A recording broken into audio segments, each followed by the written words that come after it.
Now the question is, prove that if A, B and C are random events in a sample space and A, B, C are pairwise independent. So if they are pairwise independent, then P A intersection B is P A into PB. P B intersection C is PB into PC. And P C intersection A is PC into PA.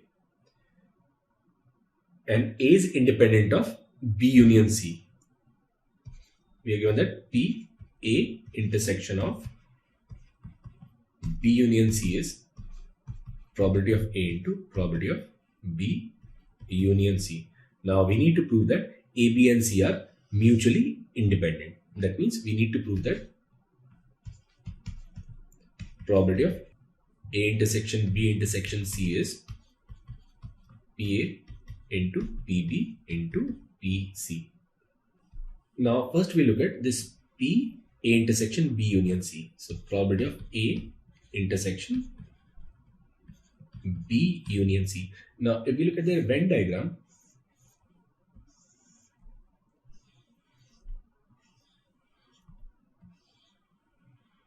now suppose this is A, this is B and this is C. Now it says A intersection B union C. That means that portion of A which is common with either B or C. That means we are talking about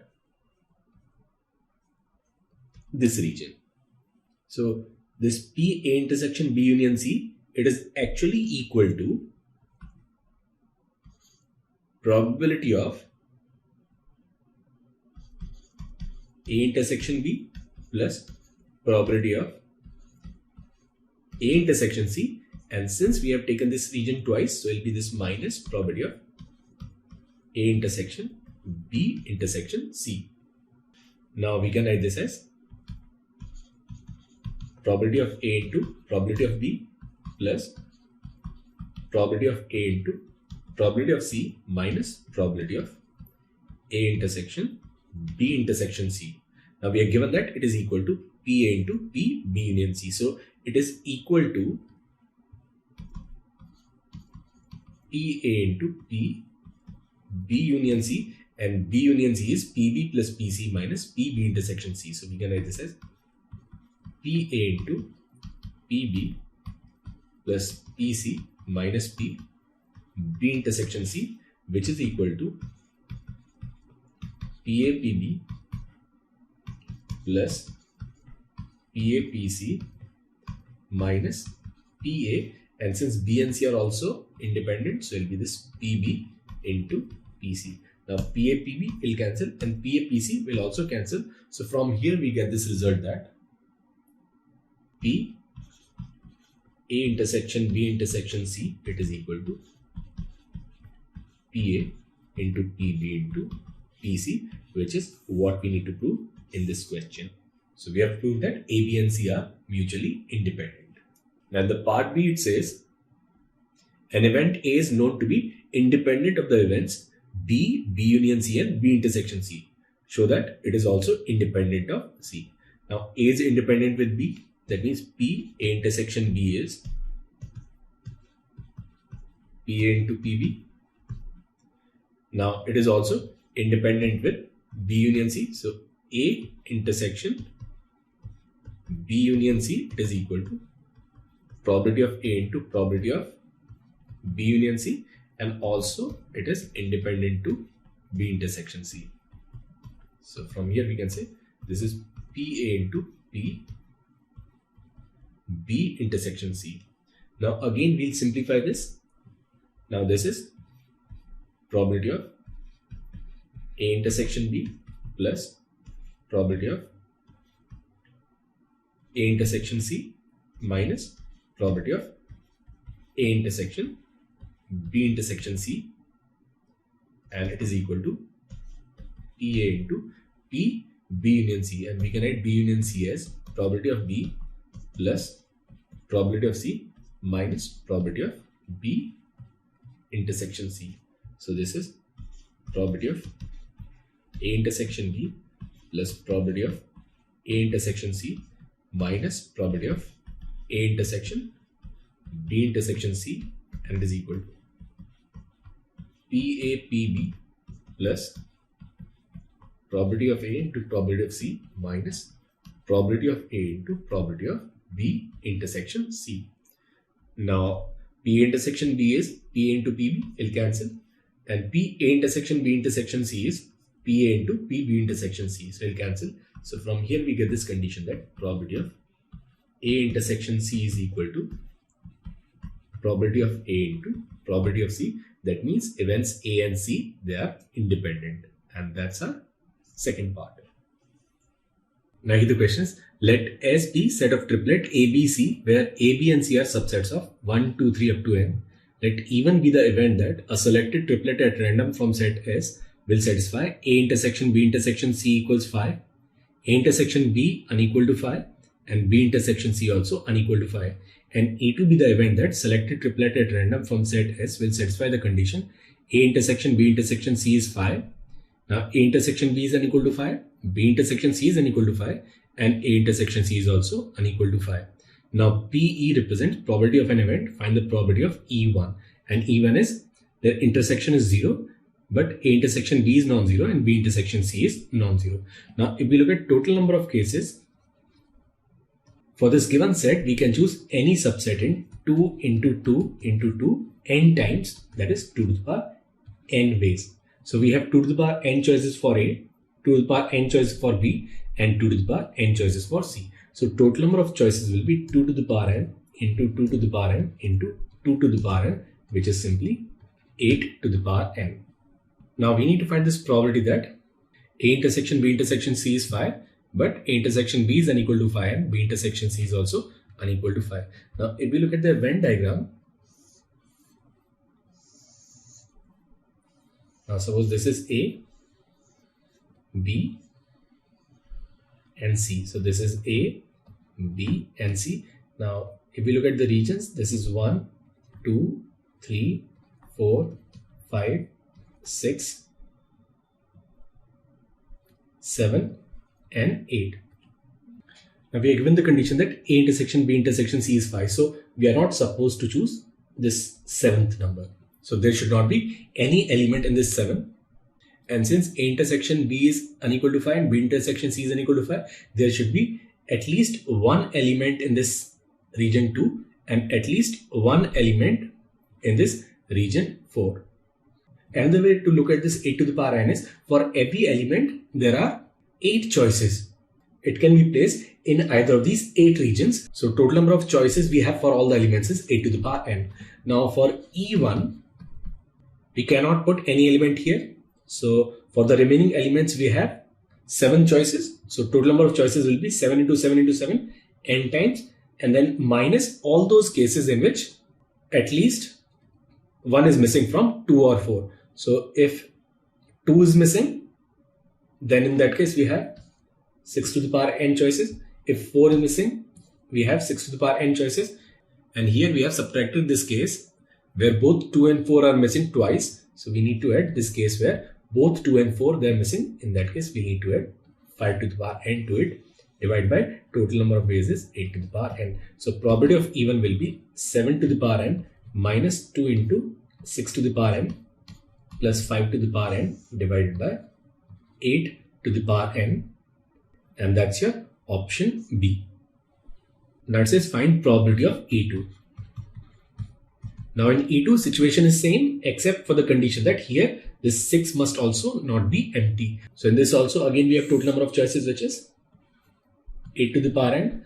Now 7 is empty, so total choices we have is 7 to the power n minus all those cases in which at least one of 2, 6 and 4 they are empty. So there will be 3C1, so there will be 3 and then one of them is missing, so it will be 6 to the power n, and then plus 2 of them they are missing, so there will be again 3C2 which is 3, 5 to the power n, and then minus all 3 of them they are missing. In that case it will be simply 4 to the power n. So this problem is nothing but it's a simple inclusion exclusion problem. So answer to the second part is 7 to the power n minus 3 into 6 to the power n plus 3 into 5 to the power n minus 4 to the power n upon 8 to the power n, which again is option B. Now here the question is, a covered basket of flowers have some lilies and roses. In search of rose, Sweetie and Shweta alternatively picks a flower from the basket but puts it back if it is not a rose. Now Sweetie is 3 times more likely to be first one to pick a rose. If Sweetie begins the rose hunt and if there are 60 lilies in the basket, find the number of roses in the basket. Now we are given that Sweetie is 3 times more likely to be first one to pick a rose. Now suppose probability of Shweta picking a rose is P, then probability of Sweetie picking up a rose, it is 3P. Now since these two events are mutually exclusive and exhaustive, we'll get 3P plus P equals 1, or the value of P is 1 by 4. So probability of Shweta getting a rose, it is 3 by 4, and probability of Sweetie getting it is 1 by 4. Then the basket, suppose there are n roses and 60 lilies. Now probability of getting a rose, it is n upon n plus 60. Now we need to find value of n. Now if Sweetie begins this rose hunt, then probability of her winning will be, she gets a rose in the first time, which is n upon n plus 60, plus now she doesn't get it, so it will be 60 upon n plus 60. Shweta also doesn't get it, 60 upon n plus 60, and then she gets it in the third time, so it will be n plus 60. Now I'll continue up to infinite. So this is the probability of Sweetie getting a rose or winning the race, and this probability is 3 by 4. Now this is nothing but an infinite GP. Now we solve this GP, we can write this as A, which is n upon n plus 60 upon 1 minus r, and r in this case is 60 square upon n plus 60 square, and it will be equal to 3 by 4. Now we can write this as n into n plus 60 upon n plus 60 square minus 60 square, and that will be equal to 3 by 4. So it will be n plus 60. Now this is a plus b into a minus b, so it will be n, and then it will be n plus 120, and it should be equal to 3 by 4. Now n and n will cancel. We can write this as 4n plus 240, and here it will be 3n and 360. So value of n will be simply 120. So number of roses in the basket, it is 120, and that is the answer to this question. Now here the question is, in a purse there are 10 coins, all 5 paisa except one, which is a rupee. In another purse there are 10 coins, all 5 paise. 9 coins are taken from the former purse and put into the latter, and 9 coins are taken out from the latter and put into the former. The chance that the rupee is still in the first purse is, now we need to find the chance that the rupee is still in the first purse. And the first purse, say P1, we have 9 5 paise coins, and we have 1 rupee coin. And in the second purse, we have 10 5 paise coins. Now 9 coins are taken and they are transferred to this second purse. Now we have two cases. Case 1, all the 9 are 5 paise coins, or there are 8 5 paise coins and 1 rupee coin. Now in the first case, since 1 rupee is already there in this purse 1, so we have to put any 9 5 paise coins. But in the second case, we have to put 8 5 paise coins along with 1 rupee coin. So now we start writing this probability. Now this first case is when we have transferred 9 5 paise coins. So there will be 9C9 upon 10C9 into, now from this we have transferred 9 out of 19 5 paise coins. So there will be 19C9 upon 19C9. Now this plus second case when we have 8 5 paise coins, so it will be 9C8 into 1C1 upon 10C9 into, now from this we have to select 8 5 paise coins and 1 rupee coin. So there will be 1C1, and then we have 18C8 out of 19C9. Now this is 1 by 10. Now 9C8 is 9, 10C9 is 10, and this is factorial 18, factorial 8, factorial 10, and here it is factorial 19, factorial 10, factorial 9. Now 10 will cancel, here it will be this 9 and here will be this 19. So we'll get this as 119, and this is 19 plus 81. So it will be this 100 by 190, and that is 10 by 19, and that's your option B. Now here the question is, an author writes a good book with the probability 1 by 2, and if it is good, it is published with the probability of 2 by 3, and if it is not, then it is published with the probability of 1 by 4. Find the probability that he'll get at least one book published if he writes 2. Now this question, it is a conditional probability one.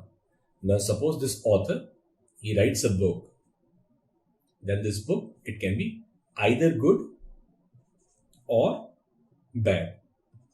Now it is good with the probability of 1 by 2 and it is bad with the probability of 1 by 2. Now if it is good, it will be published with the probability of 2 by 3. So probability of getting it published, it is 2 by 3, and not getting it published, it will be simply 1 by 3. Now even the book is bad, then also it can be published with the probability 1 by 4. So this is probability of getting published, and probability of not getting published is 3 by 4.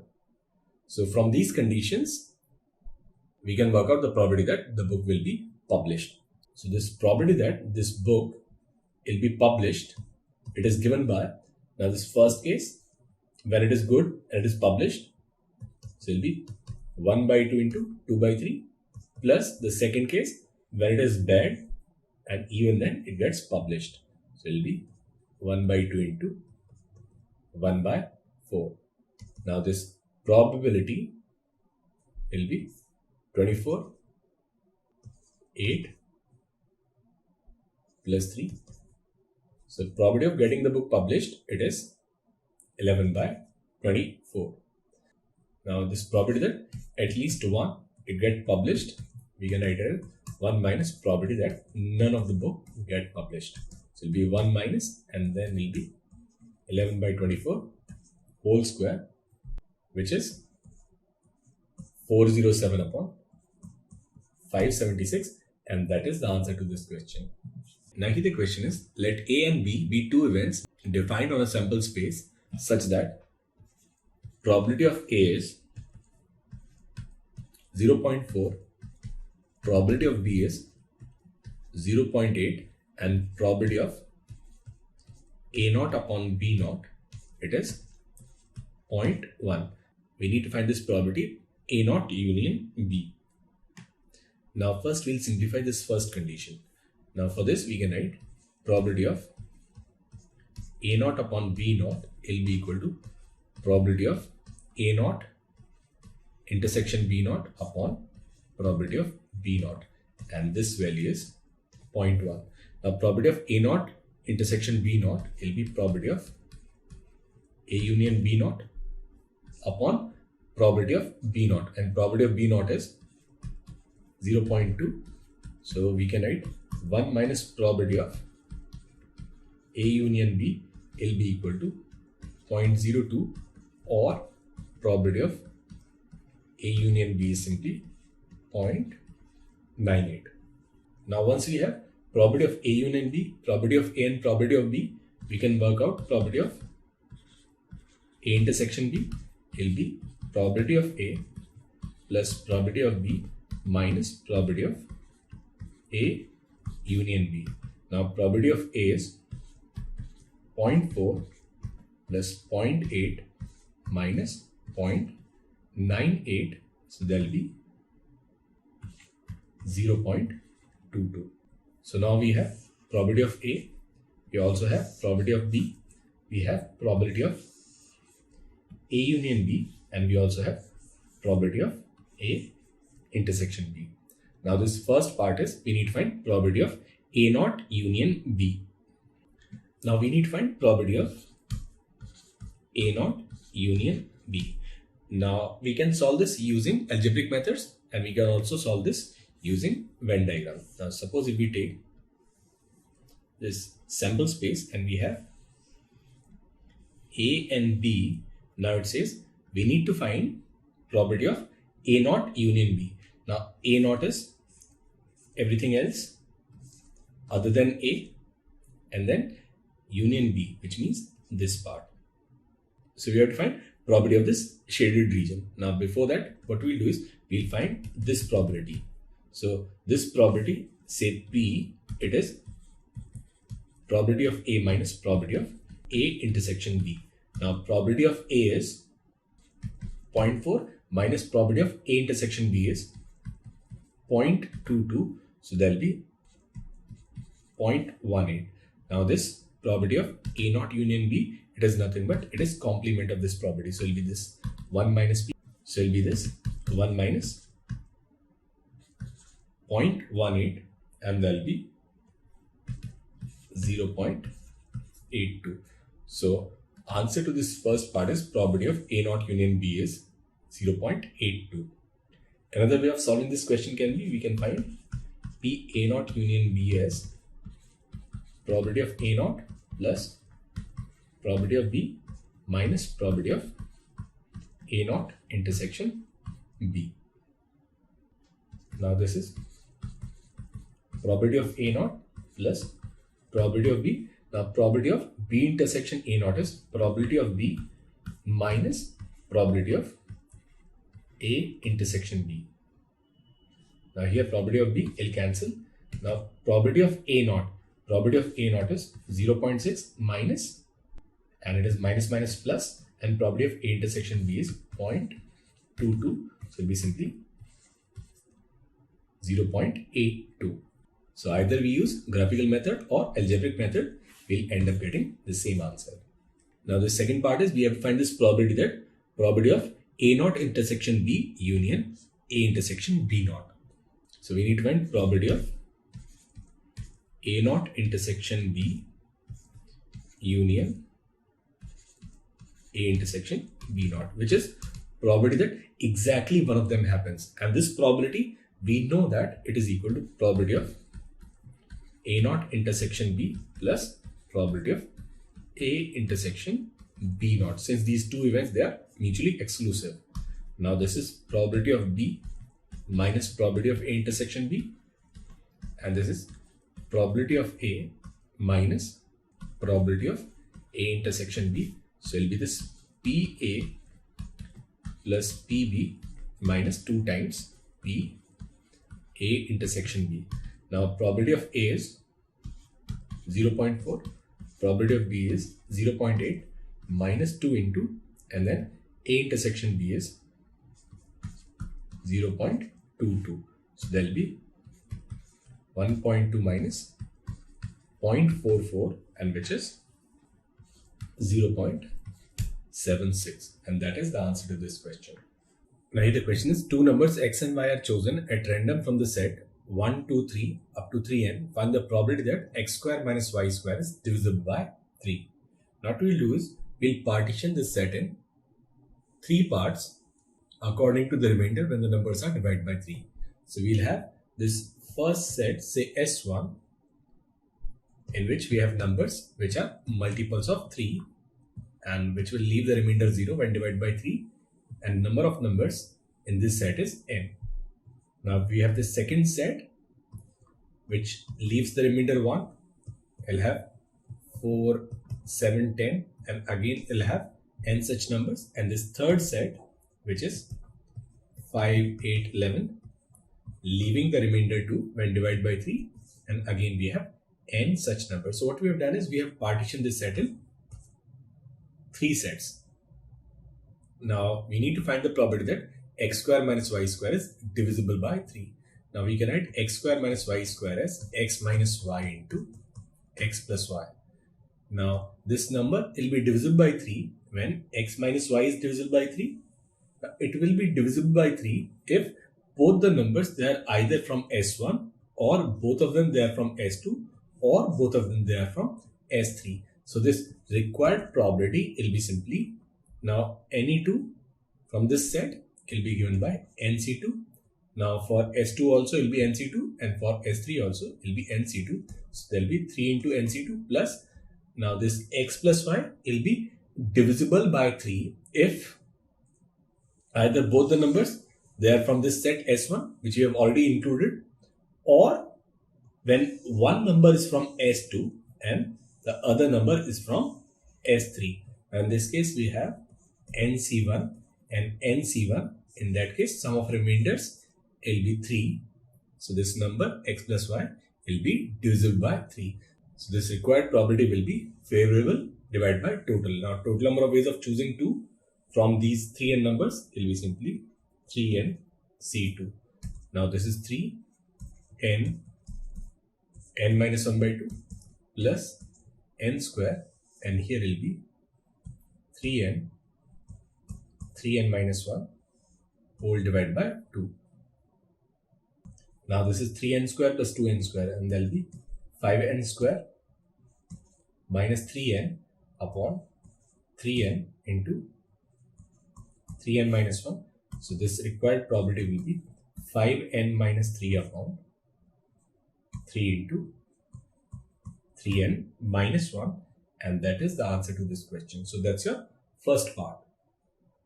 Now the second part is two whole numbers x and y are randomly selected. Find the probability that x cube plus y cube is divisible by 8. Now what we can do is we can categorize all the whole numbers in 8 categories. Either numbers which are multiples of 8, or leaving the remainder 1, 8k plus 2, 8k plus 3, 8k plus 4, 8k plus 5, 8k plus 6, and 8k plus 7. Now if both x and y they are even, then in that case x cube will be divisible by 8 and y cube is also divisible by 8. So if both of them they are even, then in that case this number x cube plus y cube will be divisible by 8. So if we take all these cases, when x and y they belong to either of these 4, then this sum it is divisible by 8. Now what if x and y they are odd? Now if we look at x cube plus y cube, x cube plus y cube will be x plus y, and then will be x square plus y square minus xy. Now if both x and y they are odd, then x plus y will be even, x square will be odd, y square will be odd, and x into y will also be odd. So this entire expression will be an odd number. So when x and y they are both odd, then this x cube plus y cube it can only be divisible by 8 if x plus y is divisible by 8. Now it will be divisible by 8 when we have one of the numbers from 8k plus 1 and it's get added to 8k plus 7. So we have this one category where we have 8k plus 1 and 8k plus 7, or this other category when we have 8k plus 3 and the other one should be 8k plus 5. So these are the two possible cases. Now if one of them is odd and the other is even, so this is odd and this is even, so it will be an odd number, so it cannot be divisible by 8. So we have two cases. When both of them they are even, then in that case it will be divisible by 8, and if both of them they are odd, they must be either this form or this other form. Now we'll start writing this probability. Now this probability will be equal to, first case when both of them they are even. Now the first one is even, then it can be 4 cases out of any 8 cases, so it will be simply 1 by 2. Other one will also be 1 by 2 plus, now this case when one of them is 8k plus 1, so this probability is 1 by 8 into other one is 8k plus 7, which is 1 by 8 into 2, because x and y they can be interchanged, and then the second case which again is into 2, so it will be 4 by 2. So this probability is simply a 1 by 4 plus 1 by 16, which is 5 by 16. So if two numbers are randomly selected, then the probability that sum of their cubes is divisible by 8 is 5 by 16, and that is the answer to this question. Now here the question is, the chance of an event happening is square of chance of second event, but odd against the first are the cubes of odd against the second. Find the chances of each, assuming that both events are neither sure nor impossible. Now suppose we have two events, E1 and E2. Now what we are given is chance of one event happening is square of chance of second event. So that means probability of E1 will be equal to probability of E2 square. Now say probability of E2 is nothing but P. So we can write probability of E1 as P square.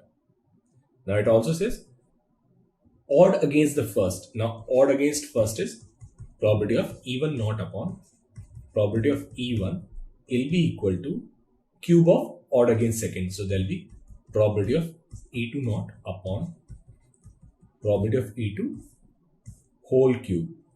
Now probability of E1 complement will be simply 1 minus P square, and probability of E1 is P square, and here it will be 1 minus P upon P whole cube.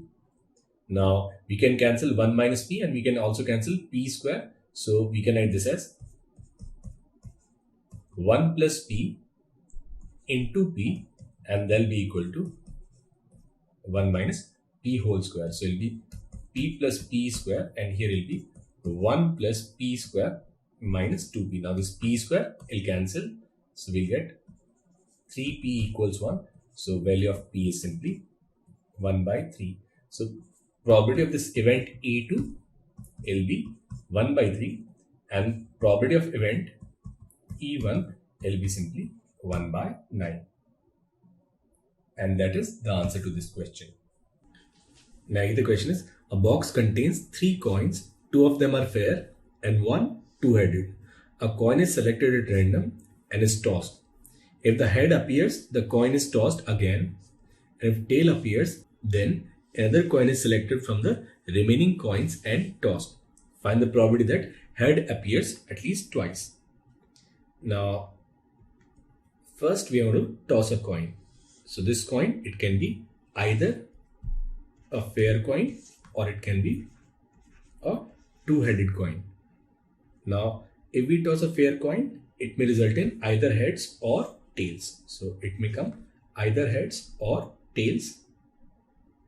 If head appears, the coin is tossed again. So if it is head, then the coin is tossed again, and again we can have either heads or tails. And if it is tails, then another coin is selected from the remaining coins. Now once it is tails, then again we can have either a fair coin or a two-headed coin. Now if it is fair, we'll have two cases, heads or tails, and if it is two-headed coin, it'll be only heads. Now again for this two-headed coin, it'll be this heads, and this same coin is tossed again. So again we'll get this head. Now we'll start writing these probabilities. Now there are two fair coins. The probability of choosing a fair coin is 2 by 3, and here two-headed coin probability is 1 by 3. Now getting a heads, it is 1 by 2. Getting a tails, 1 by 2. Now here also it is 1 by 2 and 1 by 2. Now here getting a fair coin, now we are left with one fair and one two-headed coin. So it will be this 1 by 2 into 1 by 2. And here from a fair coin, getting a heads and tails is 1 by 2. From a two-headed coin, getting a heads is simply 1. So this is 1 and 1. Now first is find the probability that head appears twice. Now head, it appears twice in this case and in this case. So there are only two cases possible. So this probability is this 2 by 3 into 1 by 2 into 1 by 2 and plus 1 by 3.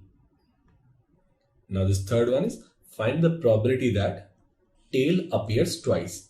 Now tail appears twice only in this case. So this third one, the probability that tail appears twice will be this 2 by 3 into 1 by 2 into 1 by 2 into 1 by 2, which is simply 1 by 12. So this probability will be 1 by 12, and that is the answer to this question. Now here the question is, in a multiple choice question, there are 5 alternative answers to which one or more can be correct. A candidate will get marks in the question only if he ticks the correct answers. The candidate ticks the answers at random. If the probability of candidate getting marks on the question is to be greater than or equal to 1 by 3, find the least number of chances he should be allowed. Now in this question, there are 5 alternative answers. So if we look at total number of choices that a student have, then for each option, he has 2 options. Either he can choose it or he can discard it. So there will be 2 into 2 into 2 into 2. There will be total 32 choices. So there will be 32 ways to answer this question, out of which only one is correct. Now we need to find the least number of chances so that his probability of getting marks in the question is greater than or equal to 1 by 3.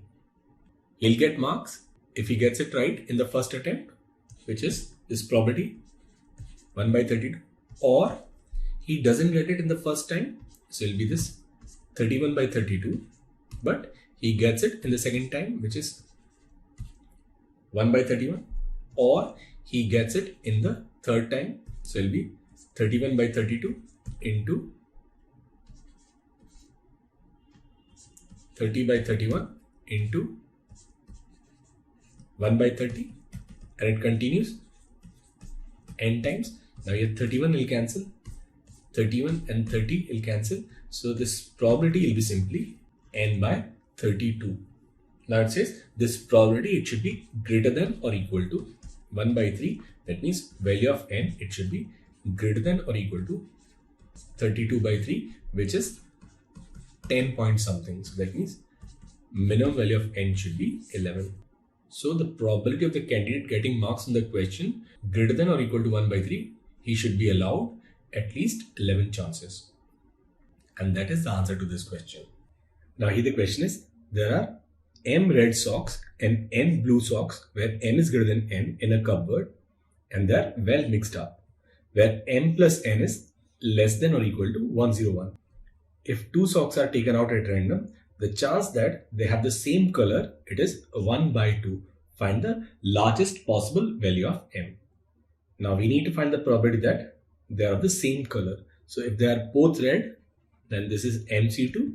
If they are both blue, it will be simply nc2 divided by m plus n c2. Now this probability is 1 by 2. Now we solve this, we'll get m minus 1 plus n minus 1 divided by 2. So this 2 will cancel, and here will be this m plus n, and it will be m plus n minus 1, and it should be this 1 by 2.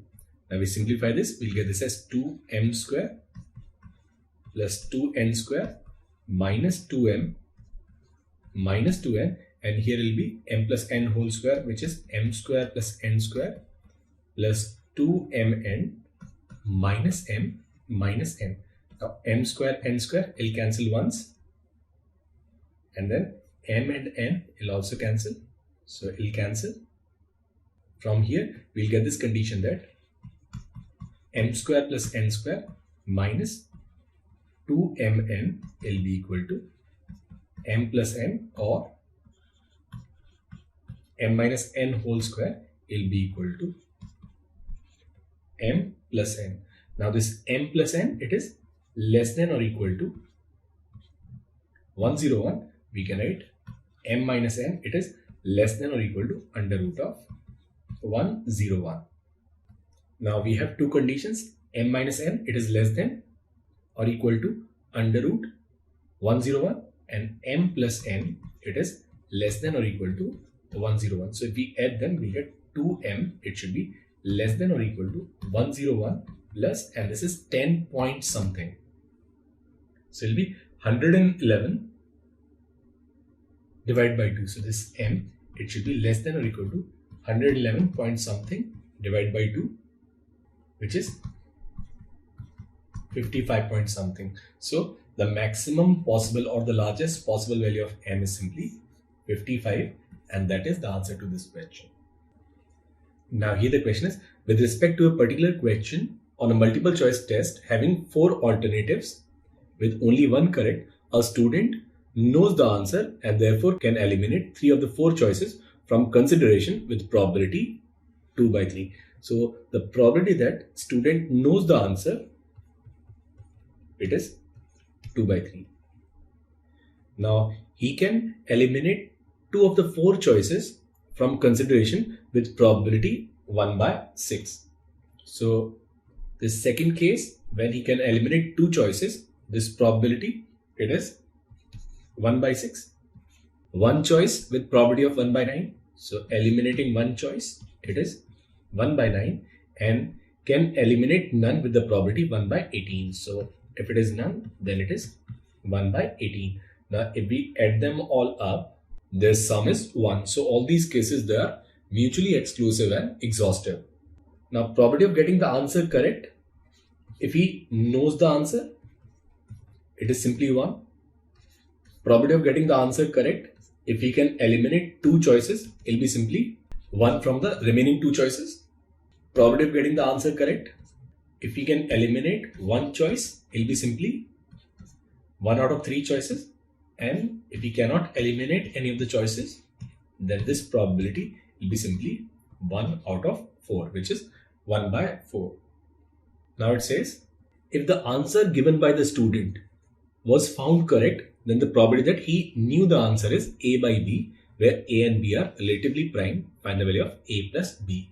Now it's a Bayes theorem question. So if his answer is correct, then he probably knew the answer. This probability will go in the numerator, and all the probabilities, they'll go in the denominator. So this probability A upon B will be equal to this 2 by 3 into 1 upon all these probabilities, which are 2 by 3 into 1 plus 1 by 6 into 1 by 2 plus 1 by 9 into 1 by 3 plus 1 by 18 into 1 by 4. So it will be this 2 by 3 upon 2 by 3 plus 1 by 12 plus 1 by 27 plus 1 by 72, 2 by 3 upon 173 upon 216. If we simplify this, we'll get this as 144 upon 173. Now we need to find the value of A plus B. So the value of A plus B will be 144 plus 173. So which is 7, 1 and 3. So answer to this question is 317. Now here the question is, numbers are selected at random, one at a time, from a 2-digit numbers 00, 01 up to 99 with replacement. An event E occurs if and only if the product of 2 digits of a selected number is 18. If 4 numbers are selected, find the probability that event E occurs at least 3 times. Now in this we have 100 numbers. So total number of numbers that we have here is 100. Now out of these 100 numbers, first we'll identify which are the numbers whose product of digits is 18. Now such numbers are 29, 36, 63 and 92. So the probability that this event E occurs, this required probability P, will be given by 4 by 100, and which is 1 by 25. Now probability of failure will be 24 upon 25. Now it says 4 numbers are selected with replacements, which makes it a case of binomial probability. Now in this case, number of trials is 4, probability of success is 1 by 25, and we need to find that out of these 4 trials, there should be at least 3 successes. So we need to find probability of X greater than or equal to 3, which is equal to P X equals 3 plus P x equals 4. Now this is 4c3 p cube into q and plus 4c4 p to the power 4 into q to the power 0. Now 4c3 is 4. Now p cube is 1 upon 25 cube and q is 24 upon 25 plus, now this is 1 into, and this is 1 upon 25 to the power 4. Now we'll take 1 upon 25 to the power 4 common. So it will be 4 into 24 plus 1, which is 97 upon 25 to the power 4. And that is the answer to this question. Now here the question is, in a box there are 8 alphabets cards with letters S, S, A, A, H, H and H. Find the probability that the word H will be formed if, now the first part is, the 3 cards are drawn one by one and placed on the table in the same order as they are drawn. Now in order to form this word H, this first card, it must be A, and the probability that first card will be A will be given by 3 divided by 8. So there will be 3 by 8. Now for next letter to be S, it should be 2 by 7. And finally it should be H, which again is 3 by 6. Now I'll cancel. So this probability will be 3 by 56.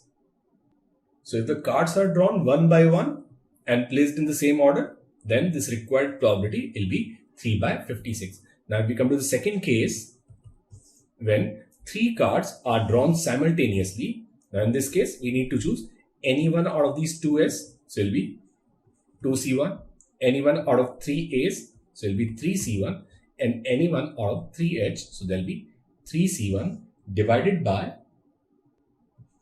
8C3. Now this is 2 into 3 into 3, and there will be 8, 7, 6, and this is 3, 2 and 1. So in this case, this 6 will cancel. Now it will be 4. So there will be 9 by 28. So if the cards are drawn one by one, then this probability is 3 by 56. But if they are drawn simultaneously, then this probability will be 9 by 28. Now here the question is, a box contains n coins out of which m are fair and rest are biased. The probability of getting a heads when a fair coin is tossed is 1 by 2 and it is 1 by 3 when it is a biased coin. A coin is drawn from the box at random and is tossed twice. First time it shows heads and the second time it shows tails. What is the probability that coin drawn is fair? Now in this box we have m fair coins and then n minus m biased coins. Now once we choose a coin, it can be either a fair coin or it can be a biased coin.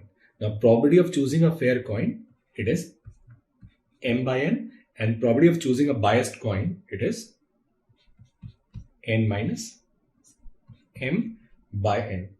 Now if we toss a fair coin, it can result in either heads or tails, and if we toss it again, we'll get again heads, tails.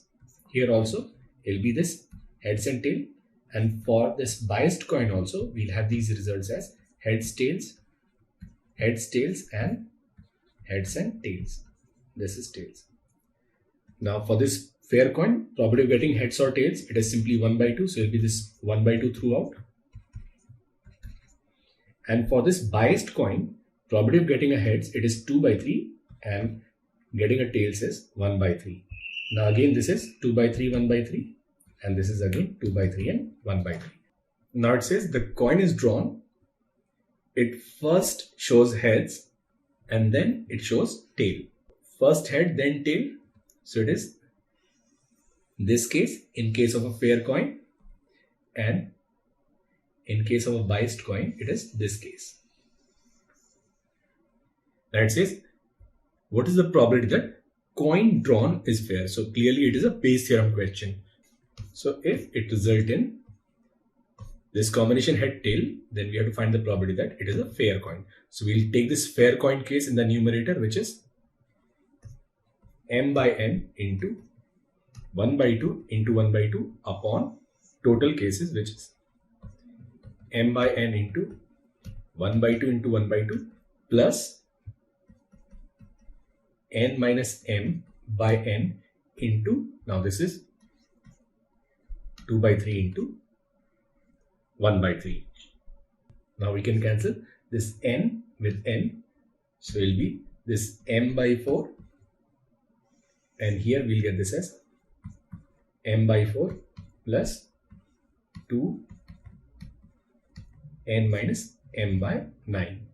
Now we simplify this, we'll get this as 9m upon, now this is 9m minus 8m. So there will be m plus 8n, and this is the required probability that we are looking for. Now the question is, in a given race, the odds in favor of 4 horses A, B, C and D are 1:3, 1:4, 1:5 and 1:6. Assuming that a dead heat is impossible, find the chance that one of them wins the race. Now in this case, we are given probability of odds in favor. Now odds in favor is probability of A upon probability of A naught. Now if it is equal to A upon B, and if we use componendo dividendo, we can write probability of A upon probability of A plus probability of A naught, and there will be A upon A plus B. Now PA plus PA naught is 1. So from here we can write probability of A will be A upon A plus B. So in this case, probability of this horse A winning will be simply 1 by 1 plus 3. There will be 1 by 4. Probability for B will be 1 upon 1 plus 4, which is 5. Probability of C will be 1 by 6. And probability of D is 1 by 7.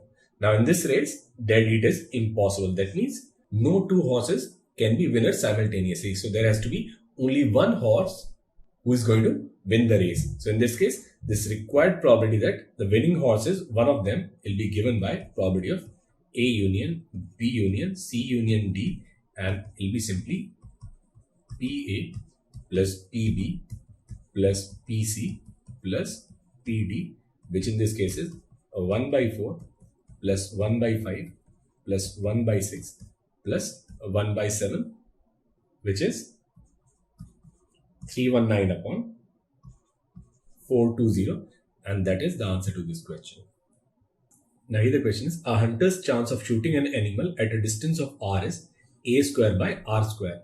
He fires when r equals 2a, and if he misses, he reloads and fires when r equals 3a, 4a, and it goes on. If he misses at a distance of na, then the animal escapes. Find the odd against the hunter.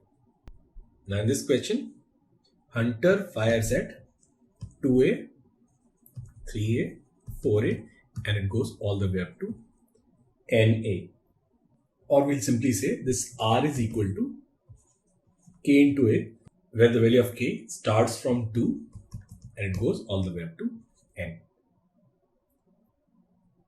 Now, hunter's chance of shooting an animal at a distance r is a square by r square, and his chance of not hitting the animal will be 1 minus a square by r square.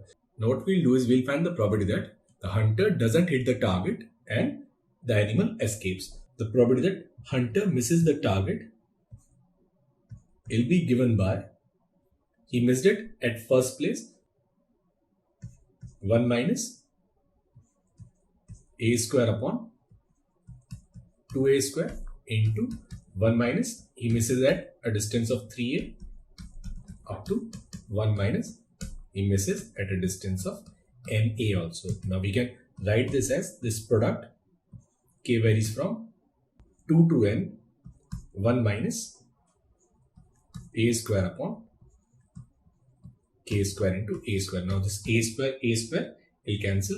So we'll write this probability as this product from 2 to n, k square minus 1 upon k square. Now we can write this as k minus 1 upon k into k plus 1 upon k. So we'll split this product in two parts, k from 2 to n, k minus 1 upon k into this product k from 2 to n, k plus 1 upon k. Now if we look at this first product, when the value of k is 2, this is 1, 2, 2, 3, 3, 4, and goes all the way up to n minus 1 by n into, now here when the value of k is 2, this is 3, 2 into 4, 3, and goes all the way up to n plus 1 upon n. Now here all these terms will cancel, and in this case these terms will cancel. So here we'll get this as n plus 1 upon 2n. So the hunter is going to miss the target. This probability will be n plus 1 upon 2n. Now in this case we need to find odd against the hunter.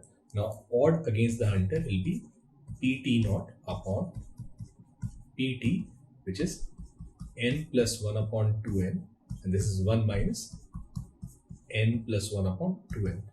So it will be this n plus 1, and here will be this n minus 1. So this odd against hunter will be this value, and that is the answer to this question. Now here the question is, an unbiased normal coin is tossed n times and let event even be when both heads and tails they are present in n tosses, and E2 is event that coin shows up heads at most once. Now probability of E1 is, now total number of cases.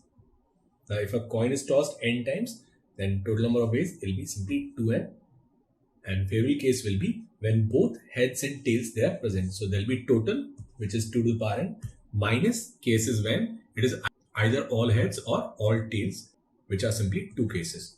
So this probability of E1 is 2 to the power n minus 2 upon 2 to the power n. Now we need to find probability of E2, and E2 is the coin shows up heads at most once. So that means total is 2 to the power n. Now here we have only 2 cases, either no heads, which is only one case when it is all tails, plus this case when we have 1 heads and n minus 1 tails. Now this 1 heads, it can occur at any of these n positions, so it can be done NC1 ways. So this probability of E2, it is 1 plus n upon 2 to the power n. Now we'll find this probability of even intersection E2. Now probability of even intersection E2 is both heads and tails they are present in n tosses, and there is at most 1 heads. That means we have this common case whose probability is n upon 2 to the power n. Now it says events E1 and E2, they have to be independent. We need to find value of n. Now they'll be independent if P E1 intersection E2 will be equal to probability of E1 into probability of E2. So we can write this as n upon 2 to the power n. It should be equal to 2 to the power n minus 2 upon 2 to the power n into 1 plus n upon 2 to the power n. Now this 2 to the power n will cancel. If we rearrange it, we can write this as n upon 1 plus n, and here 2 to the power n upon 2 to the power n will be 1, and minus 1 upon 2 to the power of n minus 1. Now we can write this as 1 upon 2 to the power of n minus 1 will be equal to 1 minus n upon n minus 1, and there will be 1 upon n plus 1. So we get this condition that value of n must be of the form 2 to the power n minus 1, it should be equal to n plus 1. Now 2 to the power n minus 1, it is an exponential function, and x plus 1, it's a straight line. So we'll have only one point of intersection when the value of n is positive. Now in this case, from inspection, we can say if we take n as 3, then it will be 2 square, which is 4, and 3 plus 1 is 4. So these two events, they'll be independent if the value of n is 3. And that is the answer to this question. Now here the question is, in a game of chance, each player throws 2 unbiased dice and scores the difference between the larger and smaller number which arise. Two players compete and one or the other wins if and only if he scores at least 4 more than his opponent. Find the probability that neither player wins. Now, if we throw a pair of dice, then in that case, the difference that we can have between the two dice are 0, 1, 2, 3, 4, and 5. So these are the possible differences between the two dice. And we can also find their respective probabilities. Now the difference is 0 when all the numbers are same. So in this case, it will be 1, 1, 2, 2, 3, 3, 4, 4, 5, 5, 6, 6. So this probability will be 6 by 36. Now difference between the two numbers, it is 1. Now the difference is 1 if we have 1, 2, 2, 3, 3, 4, 4, 5, and 5, 6, and the reverse order. So we'll have 10. So it'll be simply 10 by 36. Now if the difference is 2, then we have 1, 3, 2, 4, 3, 5, and 4, 6, 2 times again. So it'll be 8 by 36. Difference of 3. So it'll be 1, 4, 2, 5, and 3, 6 into 2, which again is 6 by 36. Difference of 4. 1, 5, 2, 6 into 2. So that'll be 4 by 36. And difference of 5 will be simply 1, 6 and 6, 1. So that'll be 2 by 36. Now it says two players compete and one or the other wins if and only if he scores at least 4 or more points than his opponent.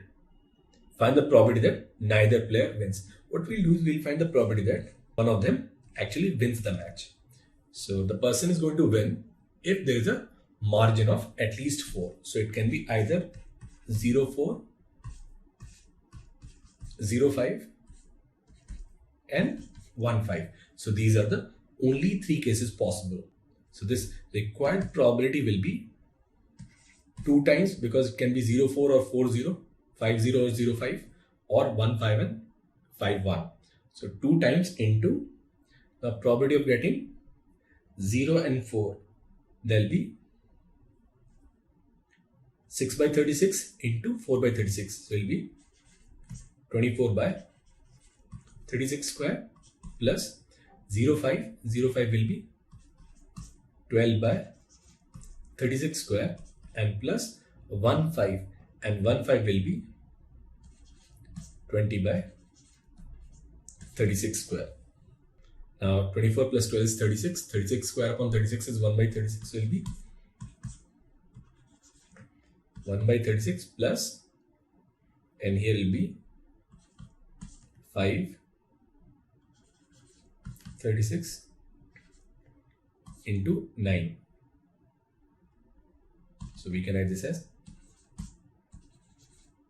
2 by 36, and this is 9 plus 5, 14. 14 by 9. Now this is 2, and this is 7, and this is 9. So it will be simply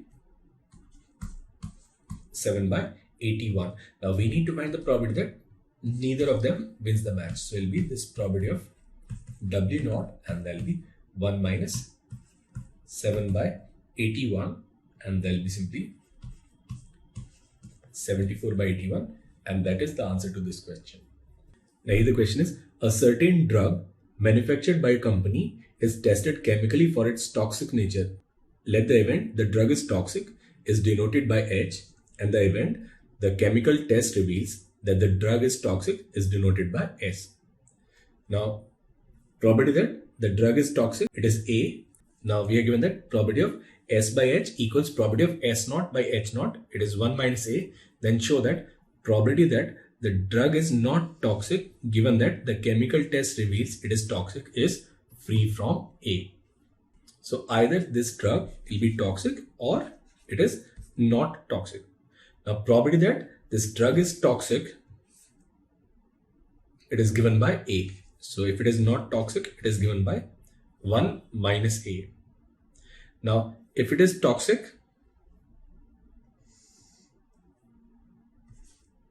then the chemical test reveals that the drug is toxic. It is given by P S by H, and this probability is 1 minus A.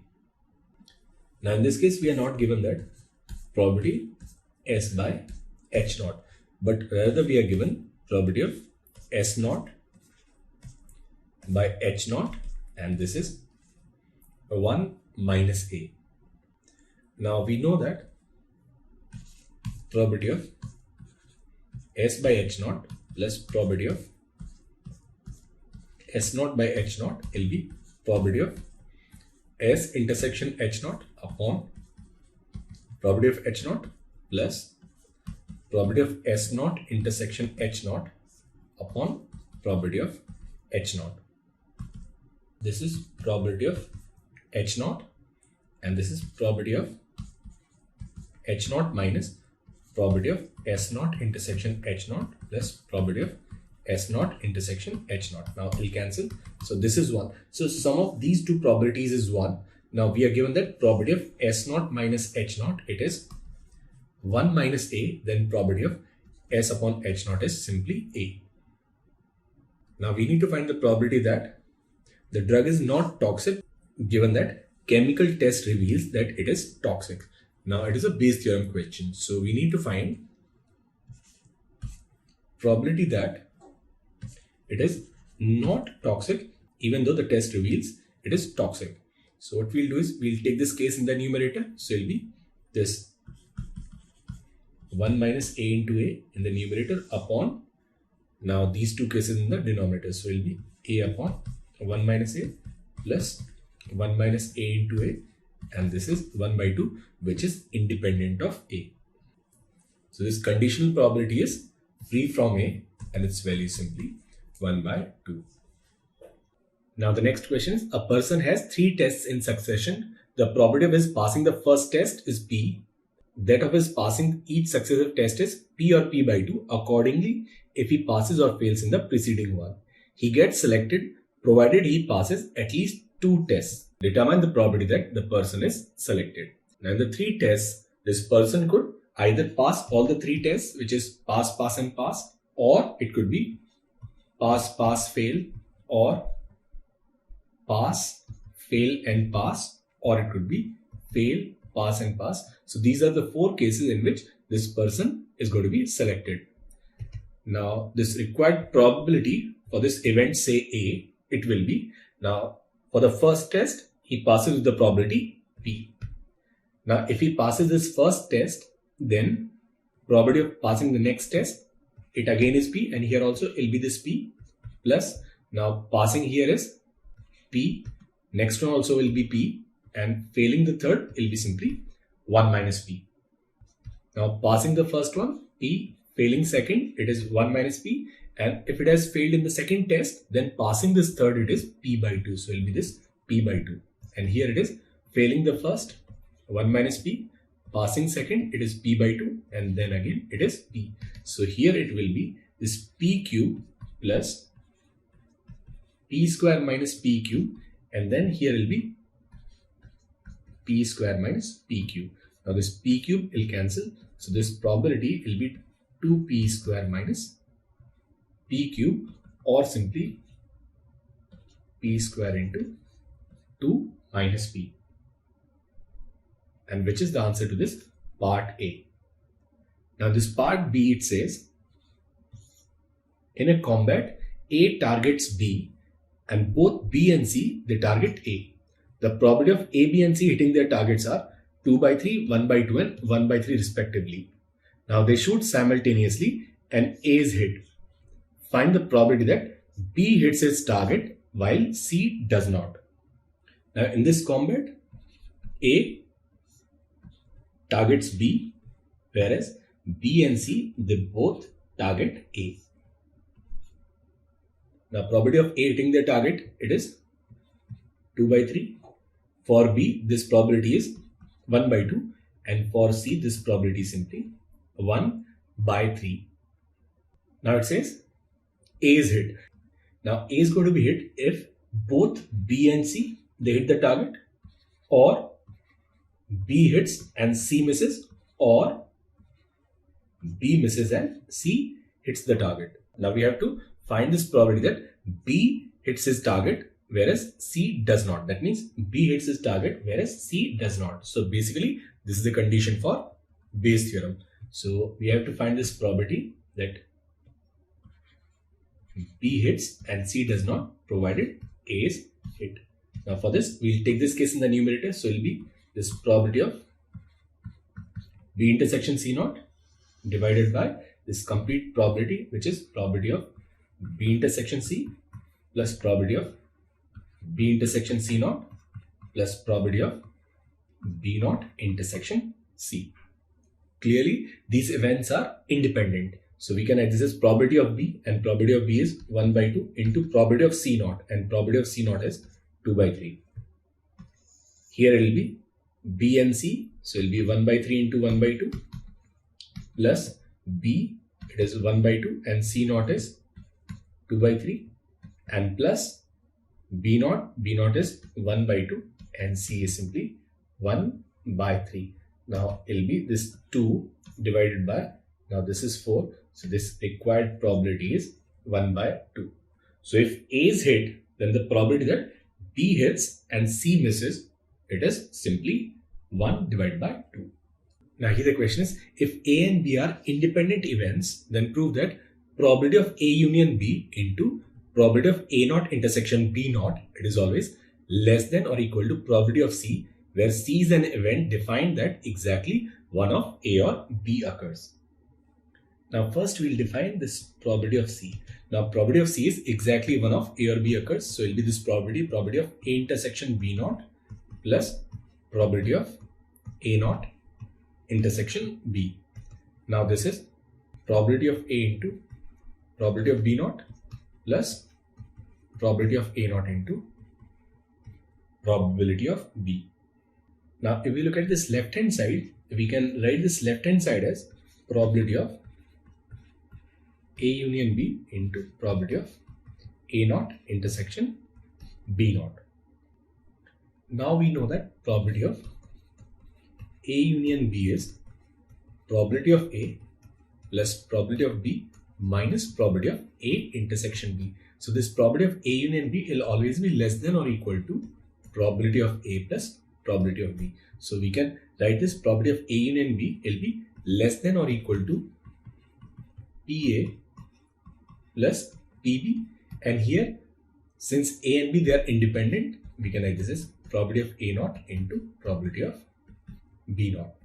Now it will be this PA into PA naught into PB naught plus PB into PA naught into PB naught.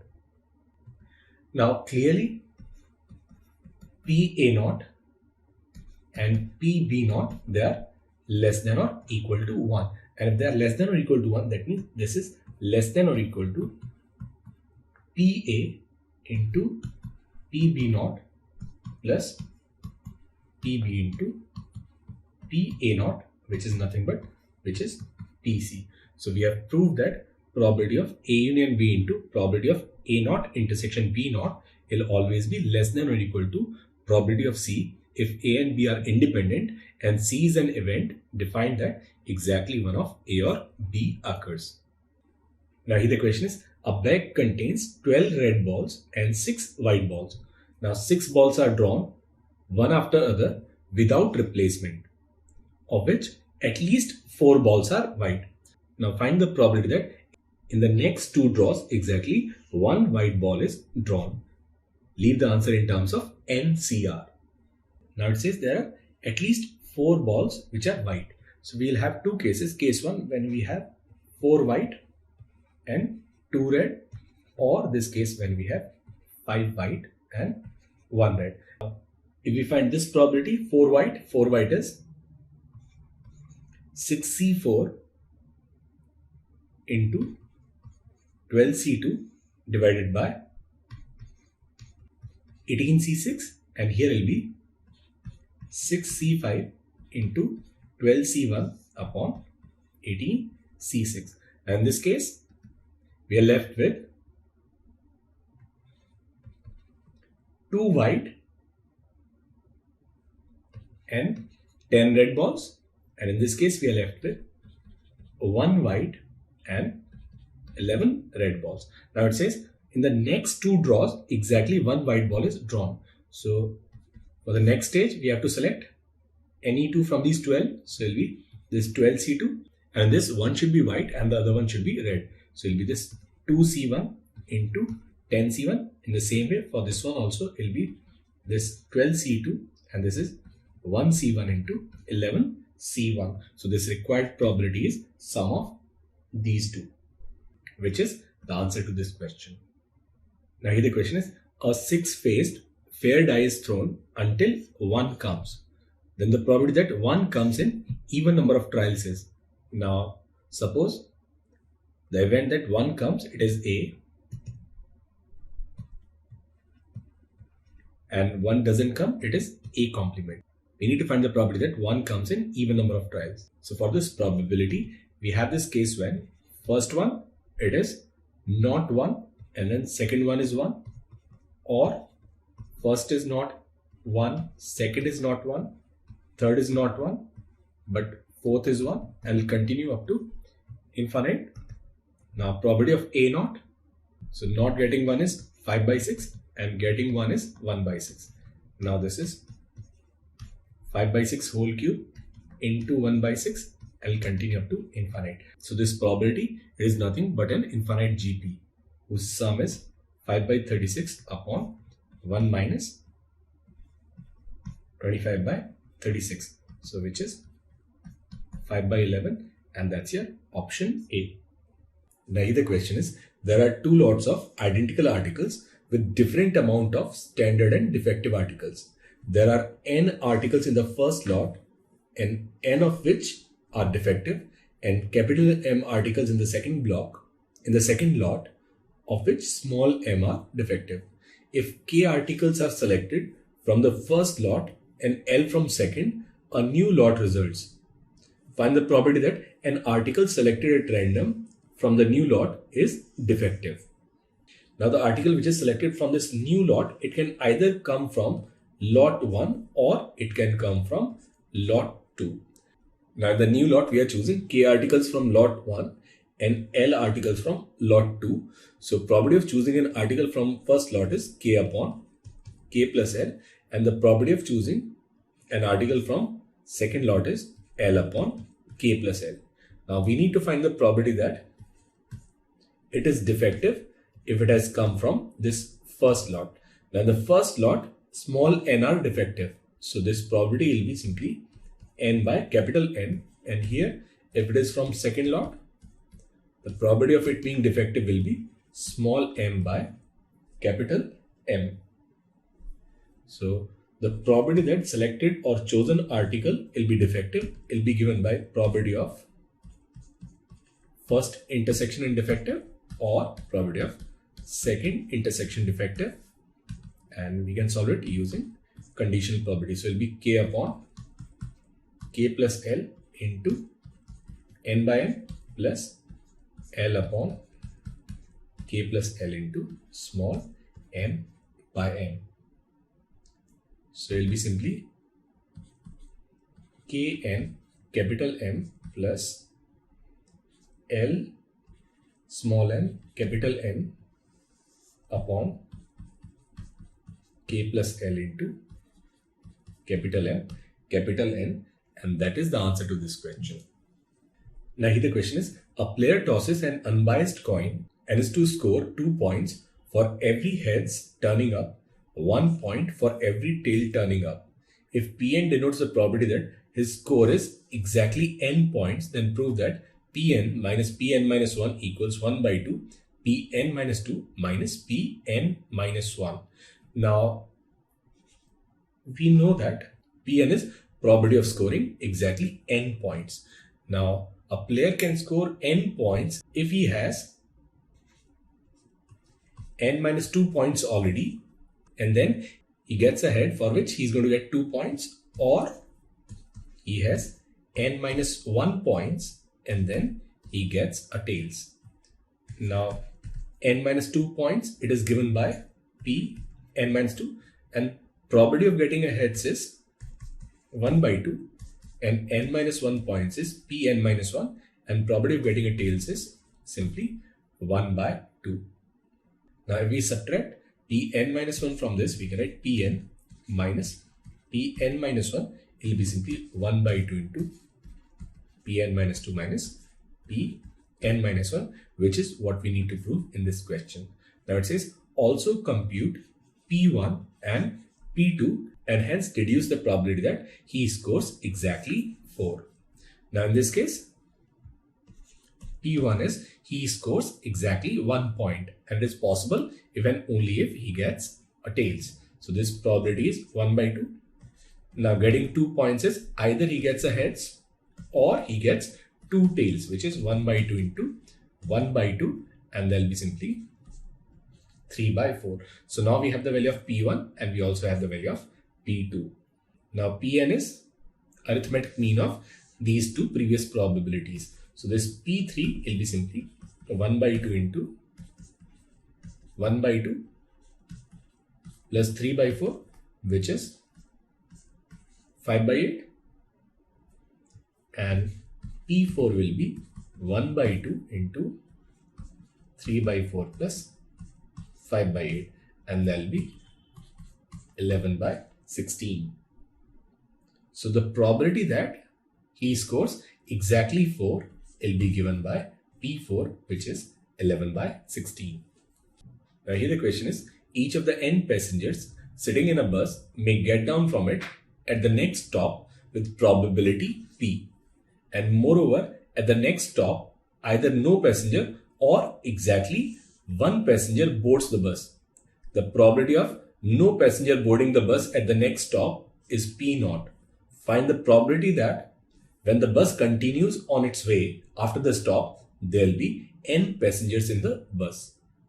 Now there will be two cases. Case 1, when no passenger gets out and no passenger gets in, or it will be this case where one passenger gets out and one passenger gets in. Now this required probability, say PA, will be given by this first case when no passenger gets out. Now each passenger gets down with the probability P. So probability of not getting down will be 1 minus P. So it will be 1 minus P, 1 minus P, 1 minus P for all the n passengers. So this probability will be 1 minus P to the power n into no passenger board the bus. So this probability of no passenger boarding the bus is P0. So it will be 1 minus P to the power n into P0 plus the second case. Now one of these passenger gets down the bus. Now which passenger or these n we can select any one in NC1 ways. Now probability of his or her getting down is P, and for the remaining not getting down it will be 1 minus P to the power n minus 1. Now one person boarding the bus will be simply 1 minus P0. Now in this case we can take 1 minus P to the power n minus 1 common. So it will be 1 minus P to the power n minus 1, and here it will be 1 minus P into P0 plus n P into 1 minus P0. And that is the answer to this question. Now here the question is, difference between the mean and variance of binomial distribution is unity. That means NP minus NPQ, it is 1. We can take NP common, and then 1 minus Q, it is nothing but P. So it will be NP square, and value of NP square is 1. And that's our first equation. Now it also says difference of their square is 11. So NP square minus NPQ square, it is 11. Now we can write this as NP plus NPQ and NP minus NPQ equals 11. Now this value, it is 1. So we can write this as 1, and this is NP into 1 plus q, it is equal to 11. Now what we'll do is we'll multiply p both sides. So we can write np square equals 11p and value of np square is 1. So we can write 1 plus nq is nothing but 1 minus p and that'll be equal to 11p. So we can write 12p equals 2. So value of p is simply 1 by 6. So now we have p. Value of q will be simply 5 by 6. Now n into p square is 1. So value of n will be simply 36. If the probability that units digit in square of an even integer is 4 is p, then the value of 5p is. So now once we have even integer, it could be either 2 square, 4 square, 6 square, 8 square or 0 square. Now here it will be this 4, 6, 6, 4 and 0. Now it says the units digit is 4. Now unit digit is 4 in these two cases. That means this required probability will be simply 2 by 5 or the value of 5p is 2. That means this A, it matches with Q. So A, it matches with Q. Now for the second part it says if A and B are independent, then we are given that P intersection B is 1 by 6. Probability of A naught is 2 by 3. Then probability of A is 1 by 3. And probability of intersection B is PA into PB. Now this is 1 by 6. This is 1 by 3. And this is probability of B. So probability of B is simply 1 by 2.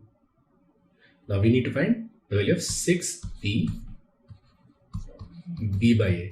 So it will be this 6p b intersection a upon probability of a. Now this is 6 b intersection a is 1 by 6 and probability of a is 1 by 3. So this value is nothing but 3. So b matches with r. So this b, it matches with r. Now this third one is among two children, a child may equally be a boy or a girl. If we have two children family, it could be either boy boy, boy girl, girl boy and girl girl. What is the probability that exactly one of them is a boy? So the probability that exactly one of them is a boy is simply 2 by 4, which is 1 by 2. Then the value of 6p is simply 3. That means C again matches with R. So C, it matches with R. And now the fourth question is a boy has 20% chance of hitting a target. So probability of hitting a target, it is 0.2 and not hitting a target is 0.8. Let P denote the probability of hitting a target for the first time at the nth trial. So now this probability P of hitting the target for the first time at the nth trial is q to the power n minus 1 into P, which is 0.8 to the power n minus 1 into 0.2. Or we can write this as 1 by 5 into 4 by 5 to the power n minus 1. Now we are given that if P satisfies this inequality, then the value of n is. Now we are given this inequality that 625p square minus 175p plus 12 is less than 0. Now if we factorize this, we can write this as 25p minus 3 into 25p minus 4. It is less than 0. Now critical points are 3 by 25 and 4 by 25. This is plus, minus and plus. That means P lies between 3 by 25 and 4 by 25. Now we already have P. So from here we can write 3 by 25. It is less than 1 by 5, 4 by 5 to the power n minus 1. That is less than 4 upon 25. Now this is 5. This is also 5. This is 0.6, 0.8 to the power n minus 1, and this is 0.8. Now 0.8 to the power 1, it is 0.8. 0.8 square is 0.64 and 0.8 cube will be 0.512. So the only value which satisfies this inequality is 0.8 square. That means here n minus 1, it must be equal to 2, or the value of n, it should be 3. That means this D, it also matches with R. So D also matches with R. And that is the answer to this question. Now here the question is, a probability that a student passes in mathematics, physics and chemistry are M, P and C respectively. Of these subjects, the student has a 75% chance of passing in at least one, 50% chance of passing in at least two, and 40% chance of passing in exactly two. Now which of the following relations are true? Now in at least one, it will be 1 minus, and he doesn't pass in any of the subjects. So it will be 1 minus M, 1 minus P and 1 minus C, and this probability is 75 by 100, which is 3 by 4. So from here we can write 1 minus M into 1 minus P into 1 minus C, and this value will be 1 by 4. Now we multiply it, we'll write 1 minus and then this summation M plus P plus C, and then plus this double summation M into P, and then minus M into P into C, and this value is 1 by 4. And this is the first equation. Now the second one says 50% chance of passing in at least 2. Now in at least 2, it will be this MP 1 minus C, PC 1 minus M, MC 1 minus P plus MPC, and this value is 1 by 2, and exactly 2 is this case. So it will be this MP 1 minus C, PC 1 minus M, MC 1 minus P, and this value is 40 by 100, which is 2 by 5. Now if we put this value in this second equation, we'll write M into P into C will be this 1 by 2 minus 2 by 5, which is simply 1 by 10. That means this option C is correct. Now from this third equation, we can write this summation MP minus 3 times PCM, it is equal to 2 by 5, and PCM is 1 by 10. So from here we can write this summation M into P will be 2 by 5 plus 3 by 10, and there will be 7 by 10, and that's our second equation. Now from here we'll find this summation M. So this summation M, it will be 1 plus, now MP is 7 by 10 minus MPC. Minus MPC is 1 by 10, and then minus 1 by 4.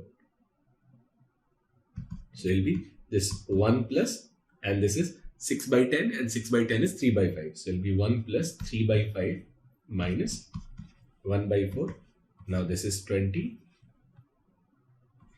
20 plus 12 minus 5, and there will be 27 divided by 20. So the value of M plus P plus C is 27 by 20, and that's your option B. Now here the question is, an instrument is being tested. Upon each trial, the instrument fails with probability P. After the first failure, instrument is repaired, and after the second failure, it is considered to be unfit for operation. Find the probability that instrument is rejected exactly at the kth trial. So we have k trials. So second failure, it must occur at this kth trial, and this first failure, it can occur at any one of the k minus 1 places. So first we need to choose the position for this first failure, and it can be done in k minus 1 C1 ways. Now there are two failures, and probability of failure is P, so there will be P square, and then we have k minus 2 successes. and which is given by 1 minus p to the power k minus 2. So this probability will be k minus 1 into p square into 1 minus p to the power k minus 2, and that is the answer to this question. Now here the question is, a pair of dice is thrown. The total of numbers turned up on both the dice is 8. Then the probability that number then up on the second dice is 5 is. Now we'll get this sum 8 when we have 2, 6, 3, 5, 4, 4, 5, 3 and 6, 2. So this conditional probability that number on the second dice is 5, when the sum is 8, it will be this total case, which is 5, and second number on the dice 5 only in this one case, so this probability is simply 1 by 5. So this A, it matches with S. So A, it matches with S. Now the second one is, a box contains 4 white and 3 black balls. 2 balls are drawn successively and is found that second ball is white. Find the probability that first ball is also white. Now while drawing a ball, the first ball can be white, it can be red. Now it is white with the probability 4 by 7 and red with the probability 3 by 7. Now if first is white, then the next one could also be white or red, and here also it could be white or red. Now if first is white, probability that second is white is 3 by 6, and if it is red, this probability is also 3 by 6. If first is red, then probability it is white is 4 by 6, and it is red with the probability 2 by 6. Now we know that second ball is white. We need to find the probability that first ball is also white. So we'll take this case in the numerator and we'll take these two cases in the denominator. So this required probability will be 4 by 7 into 3 by 6 upon 4 by 7 into 3 by 6 plus 3 by 7 into 4 by 6. And this is 1 by 2. So this B, it matches with R. So B, it matches with R. Now it says, a biased coin with probability P is tossed until a head appears for the first time. If the probability that number of tosses required is even, is 2 by 5, then the value of P is. Now if it is even number of tosses, then it will be tail heads, or it will be tail heads, and this sequence will continue up to infinite, which is an infinite GP. So this series will be 1 minus P into P, 1 minus P cube into P up to infinite, and this is 1 minus P into P upon 1 minus P whole square. Now this probability is 2 by 5. Now we can write this as 1 minus P into P upon 2 minus P into P, and it is 2 by 5. Now P and P will cancel. We'll get 5 minus 5P will be equal to 4 minus 2P. So 3P equals 1. So value of P is simply 1 by 3. So this C, it matches with Q. C matches with Q. Now this D is, a coin whose faces are marked 3 and 5 is tossed 4 times. What is the probability that sum of the numbers thrown being less than 15? Now some of the numbers will be less than 15 if we have all 3's, or if we have 3 3's and 1 5. So these are the only 2 cases possible. Now for this first one, probability is 1 by 2, 1 by 2, 4 times. There will be 1 by 2 to the power 4, and here out of these 4, any one can be 5. So it will be this 4C1, and then 3 of them 3's and 1 5. So which again is 1 by 2 to the power 4. So it will be this 5 by 16. So this probability is 5 by 16. And that's your option B. And this is the answer to this question. Now in this question we are given that a box contains 5 radio tubes, out of which 2 are defective. The tubes are tested one after the other. until the 2 defective tubes are discovered. Find the probability that the process stops on the second test. Now this process will stop on the second test if first one is defective and second one is also defective. Now this required probability that first tube is defective and second tube is defective will be given by, now for the first tube we have 2 defective out of 5, so this probability will be simply 2 by 5. And for the second one, since first tube it is already gone, we have 1 defective from the remaining 4. So this probability will be simply 1 by 10. Now in the second part it says, find the probability that the process stopped on the third test. Now this process, it will stop in the third test if we have, suppose, defective and right and defective, or right, defective and defective, or we get all 3 right. Then in that case, the remaining 2, they'll be defective. Now first one is defective, this probability is 2 by 5. Getting a right one, probability is 3 by 4. Again defective, so it'll be 1 by 3 plus, now right is 3 by 5. Defective is 2 by 4. Again defective, 1 by 3 plus, now right, it is 3 by 5, then 2 by 4, and then 1 by 3. Now this 3 will cancel, and this 2 will also cancel. So this required probability will be simply 3 by 10. Now this third problem is, if the process stopped on the third test, find the probability that the first tube is non-defective. Now the first tube is non-defective in this first case as well as in this second case. Now it becomes a problem of Bayes theorem. So provided the process stops on this third test, then first one is right. It is given by, now this right one will be in the numerator, which is simply 2 by 10 divided by probability that the process stops in the third test, which is 3 by 10. So this required probability will be simply 2 by 3, and that is the answer to this question. Now here the question is, an aircraft gun can take a maximum of 4 shots at an enemy's plane moving away from it. The probability of plane hitting at first, second, third and fourth shots are 0.4, 0.3, 0.2 and 0.1 respectively. What is the probability that the gun hits the plane? Now the probability that this gun it is going to hit the plane will depend on whether target has been hit by the previous shot.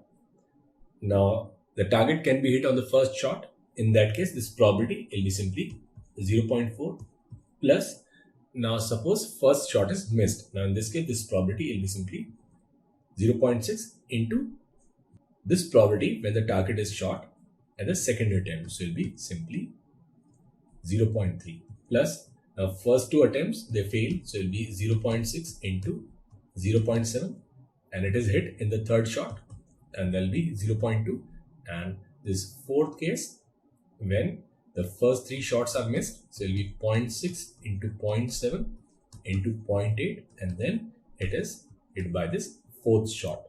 So this is the required probability that we are looking at, and if we add them, we'll get this probability as 0.6976.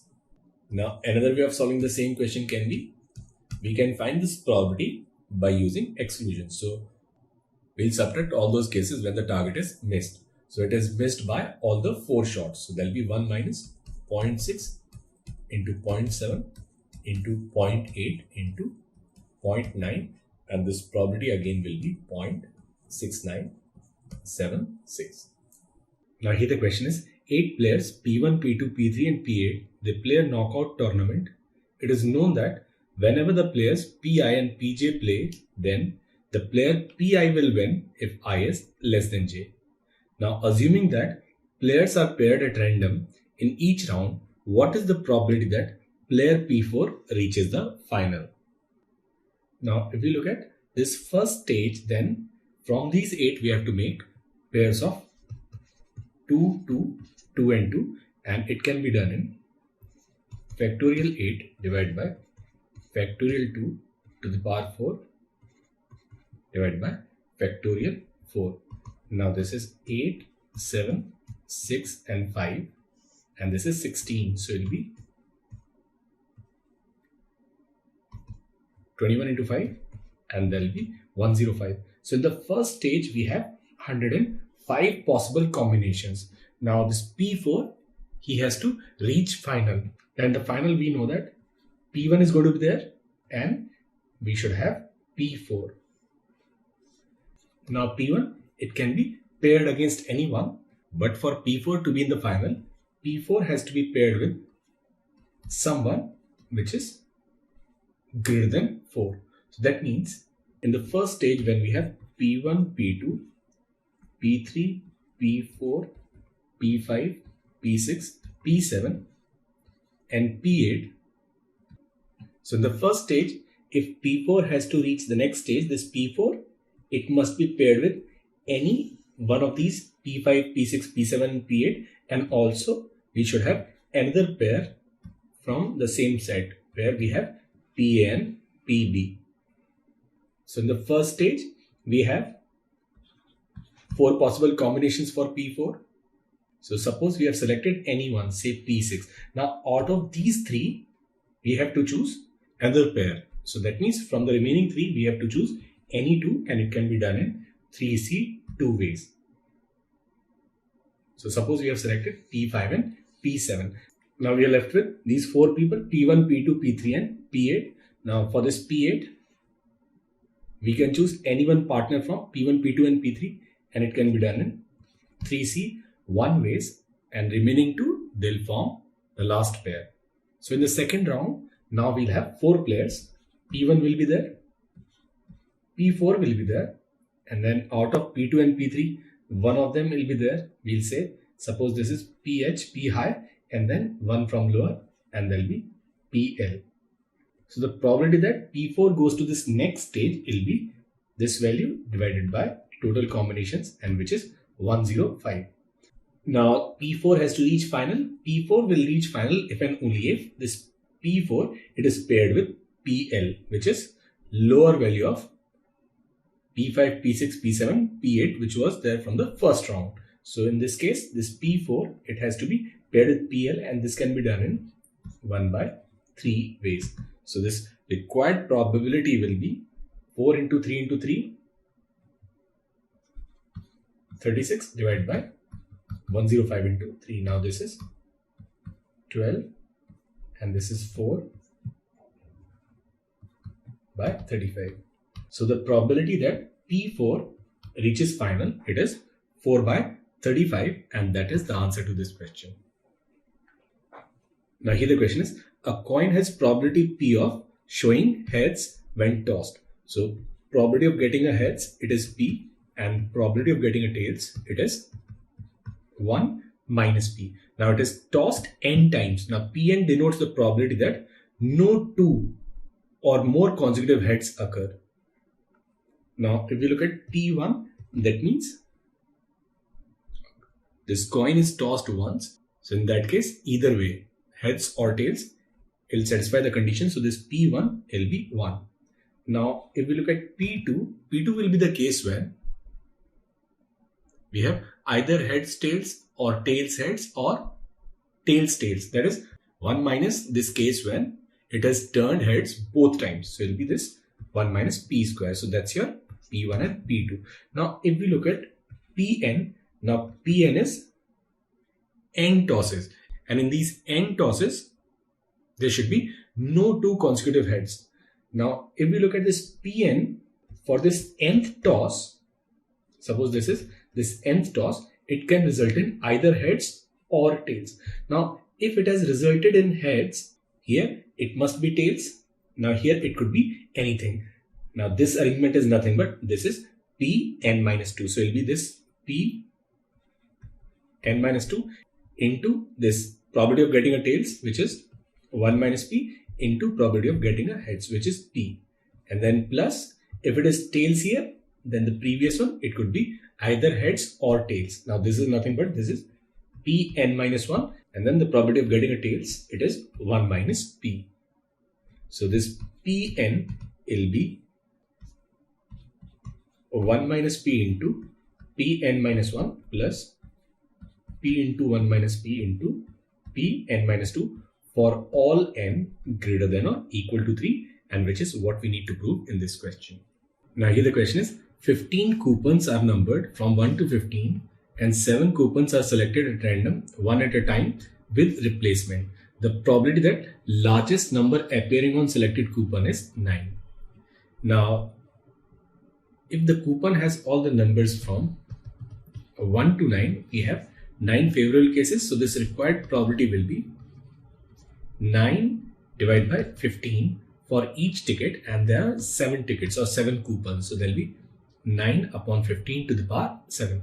Now in this case, since the largest number has to be 9, so that means there has to be at least one 9 in the selected coupons. So from this, we'll subtract all those cases in which we have no 9. So then we'll have this probability 8 by 15 to the power 7. So this required probability will be 9 to the power 7 minus 8 to the power 7 divided by 15 to the power 7, and that's your option D. Now here the question is, a slip of paper is given to person A who marks it with either a positive or a negative sign. The probability of his writing a positive sign is 1 by 3. Now A passes the slip to B, who may leave it alone or change the sign before passing it to C. Similarly, C passes the slip to D and D passes the slip to referee, who finds a plus sign on the slip. If it is known that B, C and D each change the sign with the probability of 2 by 3, find the probability that A originally wrote a positive sign. Now the slip of paper, it starts from A and it goes to B and then to C and then to D, and thereafter it goes to this referee. Now this A, it can either make a plus sign, we say this event is A positive, or it can start with a negative sign, which is A negative. First, what we'll do is we'll find this probability that when referee receives the card, it is a positive sign, which is E plus. Now it will depend on whether A starts with plus or whether A starts with minus. Now if A starts with plus, then it will be a positive sign in two cases. Case 1, when each of B, C and D, they don't change the sign, or exactly two of them change the sign. So if they do not change the sign, then it goes from positive to positive, or if two of them, any two of them, either B, C, C, D or B, D, they change the sign, then again it will be this plus sign. And if it is negative, from negative to positive, again we'll have two cases. Case 1, when exactly one of them changes sign, and when all three they change sign. So these are the 4 cases possible. So first we'll find this probability of getting a plus sign. Now probability of A marking it positive is 1 by 3. And the first case, B, C and D, they do not change. So it will be this 1 by 3 into 1 by 3 into 1 by 3 and then plus. Now again A starts with positive, so this is 1 by 3 into exactly two of them change. So which two? So it will be this 3C2, and then if two of them they change, it will be this 2 by 3 into 2 by 3 and then into 1 by 3. Now this is 3 to the power 4, and here it is 3, 12 and 13. So this probability is 13 upon 3 to the power 4. Plus this second case, when A starts with a negative sign. Now if A starts with a negative sign, this probability will be 2 by 3. So now it is 2 by 3 into exactly one of them changes it. So this is 3C1 and then it will be 2 by 3 into 1 by 3 into 1 by 3 plus 2 by 3 and then all three of them they change the sign. So it will be 2 by 3 into 2 by 3 into 2 by 3. So it will be this plus. Now this again is 3 to the power 4. Now this is 12 and 16. So it will be this 28.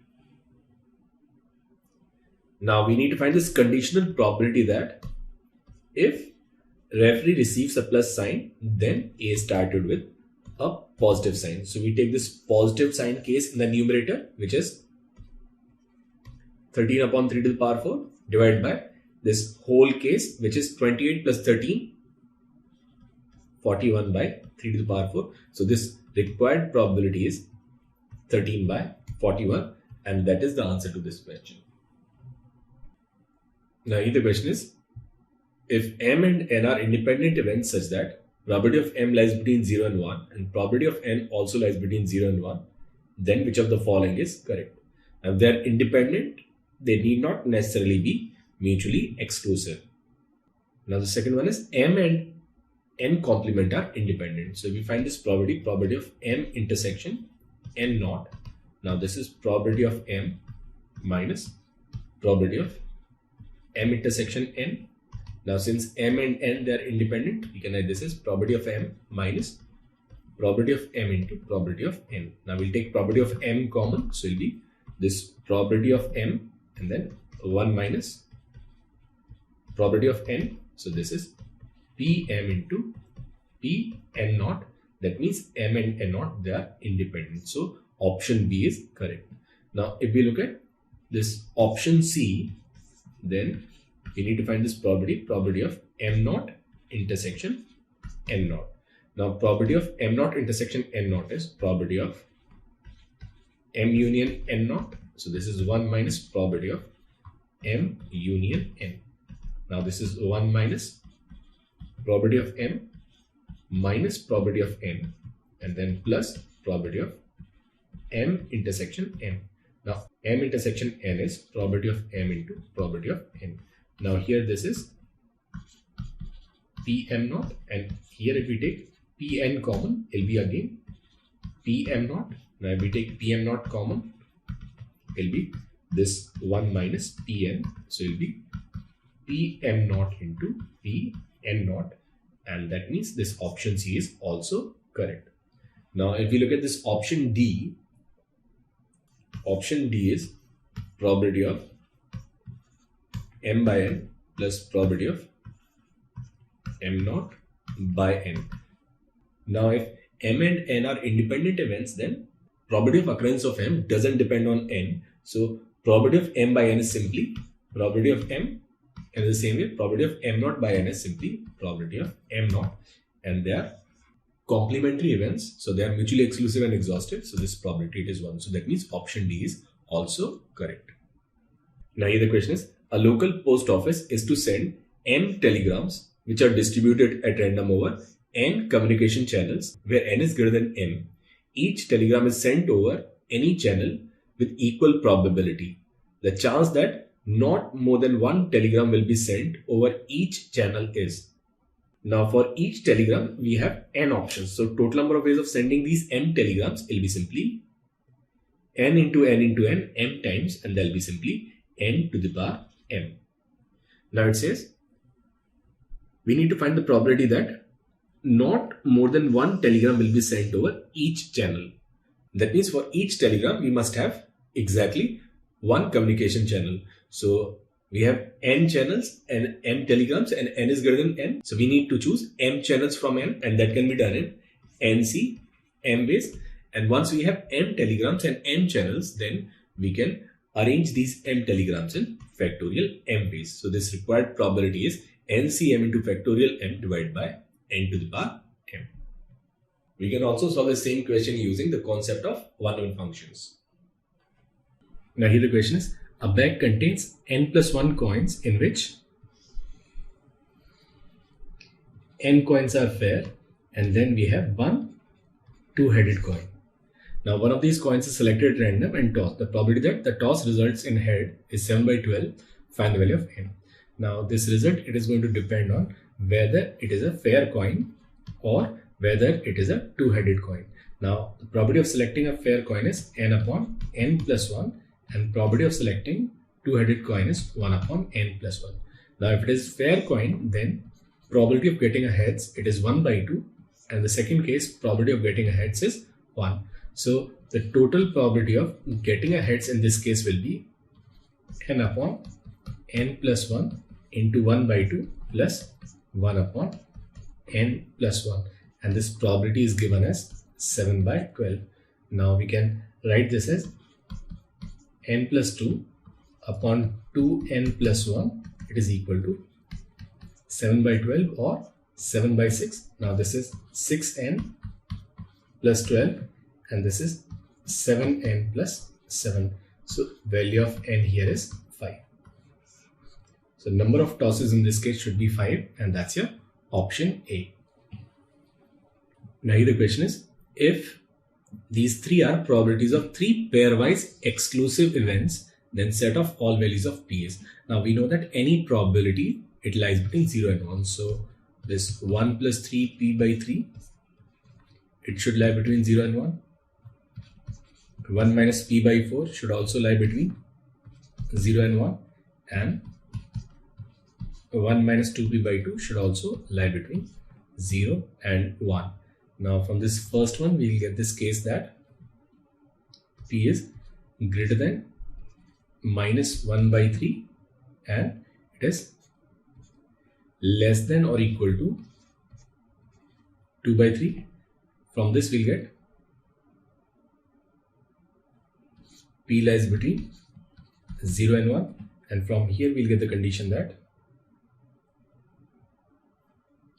P lies between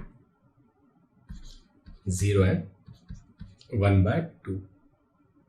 And since these events are pairwise exclusive, then probability of A union B union C, which is simply PA plus PB plus PC, which is 1 plus 3P by 3 plus 1 minus P by 4 plus 1 minus 2P by 2, it should also be greater than or equal to 0 but less than or equal to 1. Now this value is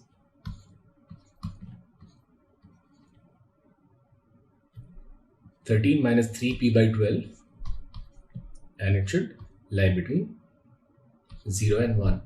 Now from here we'll get this condition that P is less than or equal to 13 by 3 and it should be greater than or equal to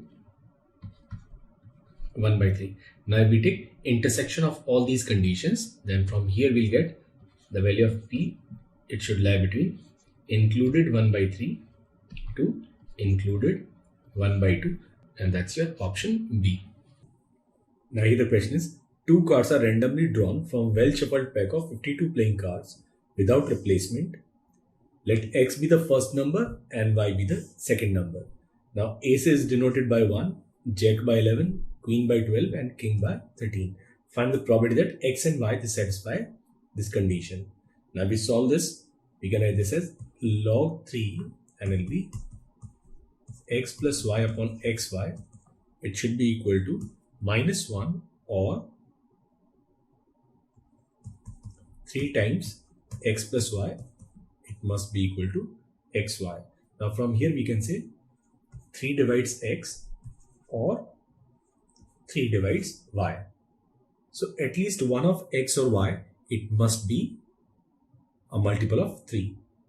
So the possible choices for X and Y, they are 3, 6, 9 or 12.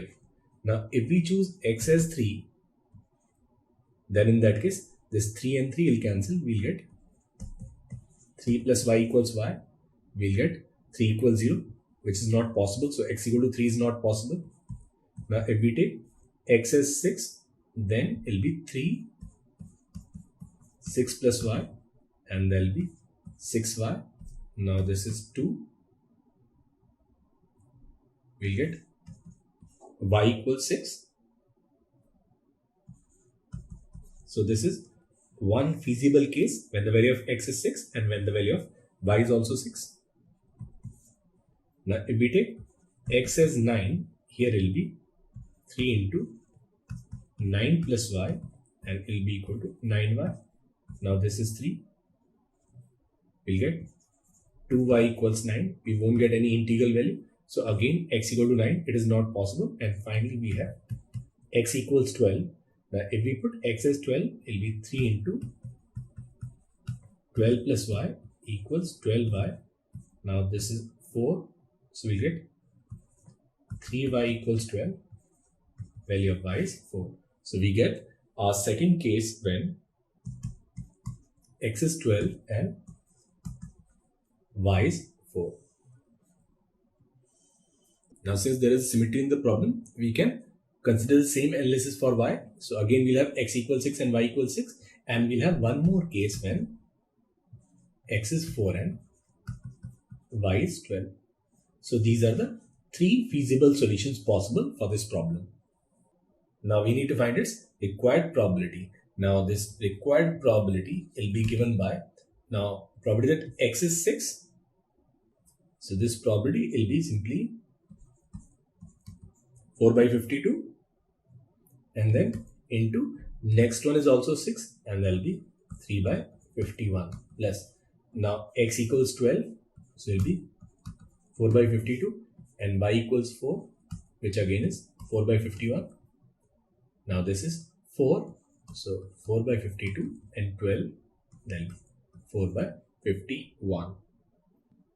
So this required probability will be 52 into 51, and that is 16, 16, 32, 32 plus 12, and that will be 44. Now this is 11, and this is 13. So this required probability is 11 upon 663, and that is the answer to this question. Now it says, let P be the probability that a man aged X years will die in a year time. The probability that out of n men, A1, A2 and AN, each aged X years, A1 will die and will be the first to die is. Now if A1 has to die, then in the next year, at least one person must die. So what is the probability that at least one person must die? So this probability is 1 minus no one dies. So probability of dying is P and probability of not dying is 1 minus P. So there are n people. So this probability will be 1 minus P, n times. So this is the probability that at least one of them is going to die. Now we need to find this probability that A1 will die and will be the first one to die. Now the first person to die could be any one of A1, A2, A3 up to AN. So total we have n choices, and if A1 has to die, then in that case, favorable case, it will be simply 1. So the probability that A1 will die and will be the first one to die will be 1 by n into 1 minus p to the power n, and that's your option D. Now here the question is, there are n urns each containing n plus 1 balls such that ith urn contains I white balls and n plus 1 minus I red balls. Let ui be the event of selecting ith urn and w denote the event of getting a white ball. Now if probability of ui is proportional to I, then find this limit n tends to infinite pw. Now it is given that pui is proportional to I, or probability of choosing ith urn, it is equal to k into I. Now choosing an urn, it is mutually exclusive and exhaustive. That means summation of all probabilities, it is equal to this summation k into I, and it is equal to 1. Now k is constant and summation I is n into n plus 1 by 2 equals 1. So value of k is 2 upon n into n plus 1. So probability of choosing ith urn will be equal to 2i upon n into n plus 1. Now first we'll find probability of getting a white ball. Now probability of getting a white ball, it's a conditional probability question where this probability is going to depend on the urn we are choosing. So this probability of getting a white ball will be equal to this summation where I varies from 1 to n pui into pw upon ui. Now this is this summation I varies from 1 to n. Now pui is 2i upon n plus 1. Now from this ith urn, probability of choosing a white ball is I upon n plus 1. So this probability will be 2 upon n plus 1 square into summation I square. So this probability of getting a white ball, it is equal to 2n plus 1 whole square, and this is n plus 1 2n plus 1 whole divided by 6. Now here this 2 will cancel, n will cancel, and n plus 1 will also cancel. So this probability of getting a white ball, it is 2n plus 1, and this is 3 into n plus 1. Now we need to find this limit n tends to infinite. Now if we take this limit n tends to infinite pw, now highest power of n in this case is 1, and here also it is 1. So this limit is essentially the coefficient of highest power of n, which is 2 by 3. So the value of this limit is 2 by 3, and that's your option B. Now the next one is, if PUI is constant, then we need to find this base theorem. If it is a white ball, it has come from the nth urn. Now first we'll find probability of getting a white ball in this second case. Now this second case will be equal to, again, this summation PUI and this P W upon UI, where I varies from 1 to n.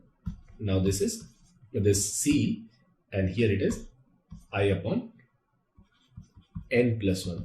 So this is C upon n plus 1, and summation I is n into n plus 1 by 2. Now n plus 1 will cancel, so this probability is Cn by 2.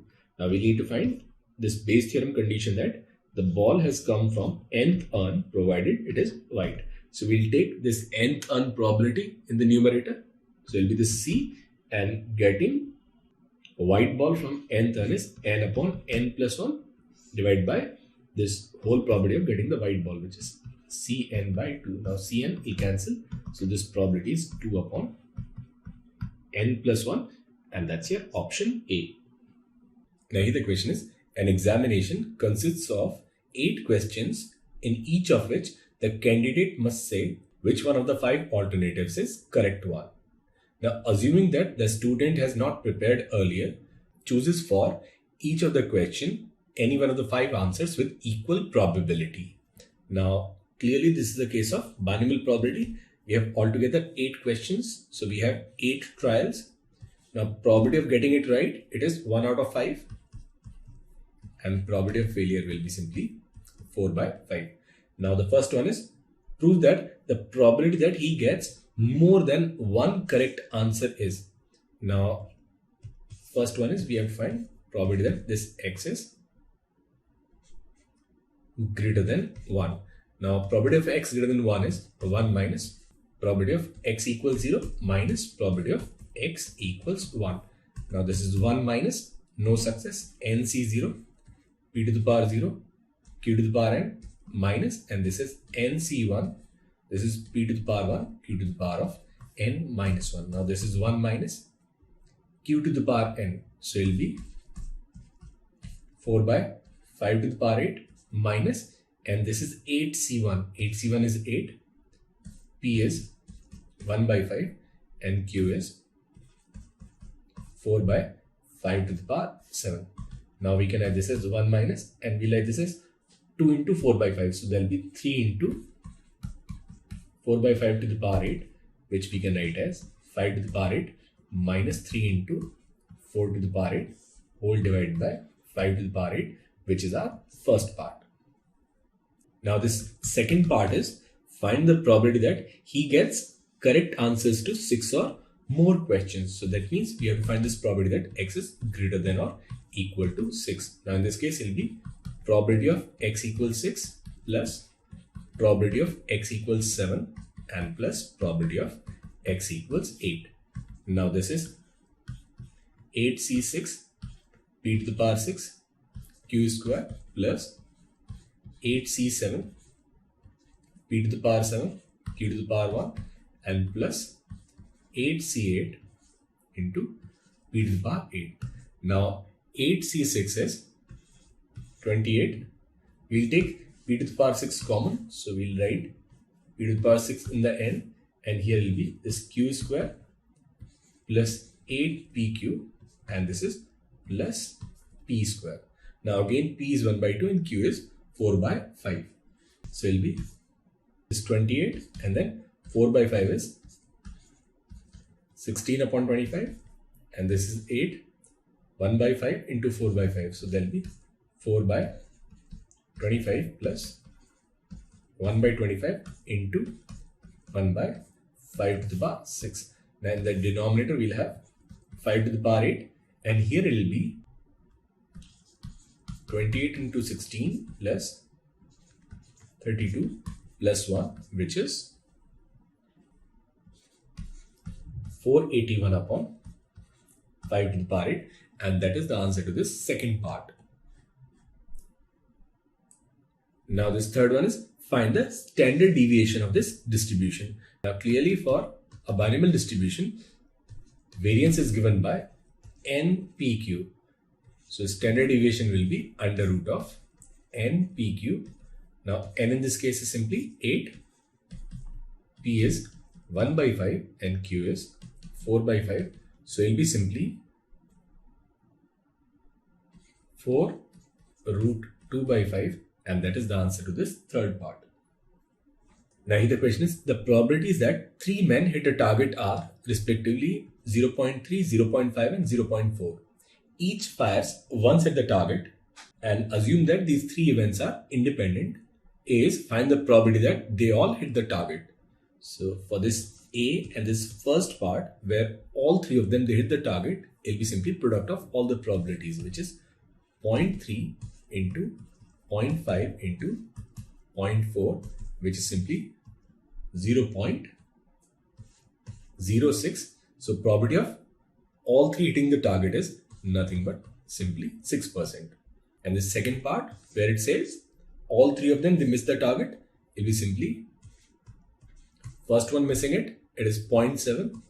For second one it will be 0.5, and for third one it will be simply 0.6, and there will be 0.21, which is 21%. So there's 21% chance that all 3 of them they're going to miss the target.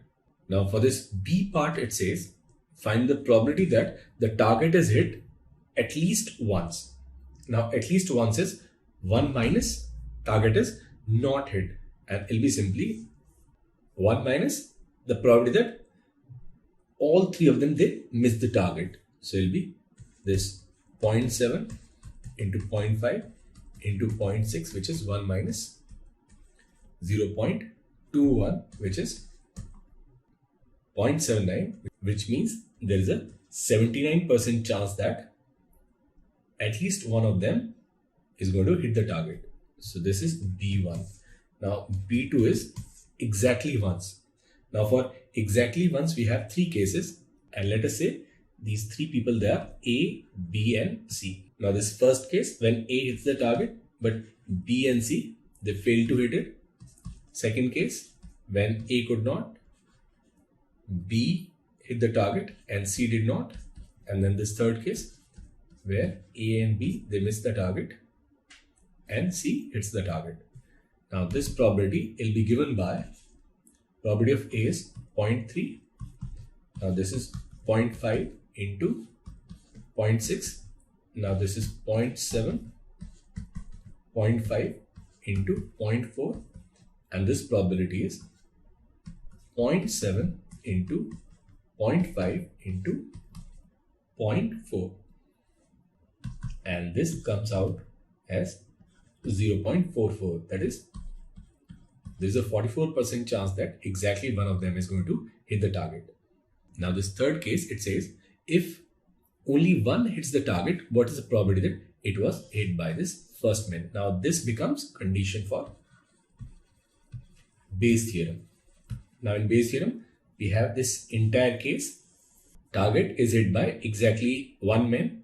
Now this one man, it has to be this first man, which is A. So in this case, what we'll do is, for this probability, we'll take this case in the numerator, so which is 0.3 into 0.5 into 0.6, and then we'll divide it with this total case, which is 0.44. Now this is 0.09 upon 0.44. So this required probability is 9 by 44. Now here the question is, there is a 30% chance that it rains on any particular day. So the probability of rain, it is 0.3, and it does not rain, it is 0.7. Now it says, what is the probability that there is at least one rainy day within a period of 7 days? So value of n is 7, and we need to find this probability that x is greater than or equal to 1. Now this probability is 1 minus probability that x equals 0. So it will be 1 minus, and this is 7c0, p to the power 0, q to the power 7. So the required probability will be 1 minus 0.7 to the power 7. Now the second one is, given that there is at least one rainy day, what is the probability that there are at least 2 rainy days? Now we need to find this conditional probability that there are at least 2 rainy days if it is given that there is at least one rainy day. Now this probability is probability x greater than equal to 2 intersection x greater than equal to 1 upon probability of x greater than or equal to 1. Now intersection of these two, it is probability x is greater than equal to 2 upon probability x is greater than equal to 1. Now first we'll find probability x is greater than or equal to 2. Now this probability is 1 minus p x equals 0 minus p x equals 1. Now this is 1 minus 0.7 to the power 7, and here it will be 7c1. So there will be 7 and then 0.7 to the power 6 into 0.3, which we can write as 3 into 0.7 to the power 7. So this p x greater than equal to 2 will be 1 minus 4 into 0.7 to the power 7. So this conditional probability will be 1 minus 4 into 0.7 to the power 7 divided by 1 minus 0.7 to the power 7, and that is the answer to this question. Now here the question is, if E0 and F0 are complementary events of E and F, and probability of F lies between 0 and 1, then which of the following is correct? Now this is a standard result. Now here we have F same, so we'll try this A, and this A is probability of E upon F plus probability of E0 upon F. Now this is probability of E intersection F upon probability of F, and this is probability of E0 intersection F upon probability of F. Now this is probability of F, and here it is probability of E intersection F, and this is probability of F minus probability of E intersection F. Now I'll cancel. So this probability, it is equal to 1. Now here also we have this F0 same. So we'll try this D also. So this D will be probability of E by F0 plus probability of E0 by F0. Now this is probability of E intersection F0 plus probability of E0 intersection F0, and this is probability of F0.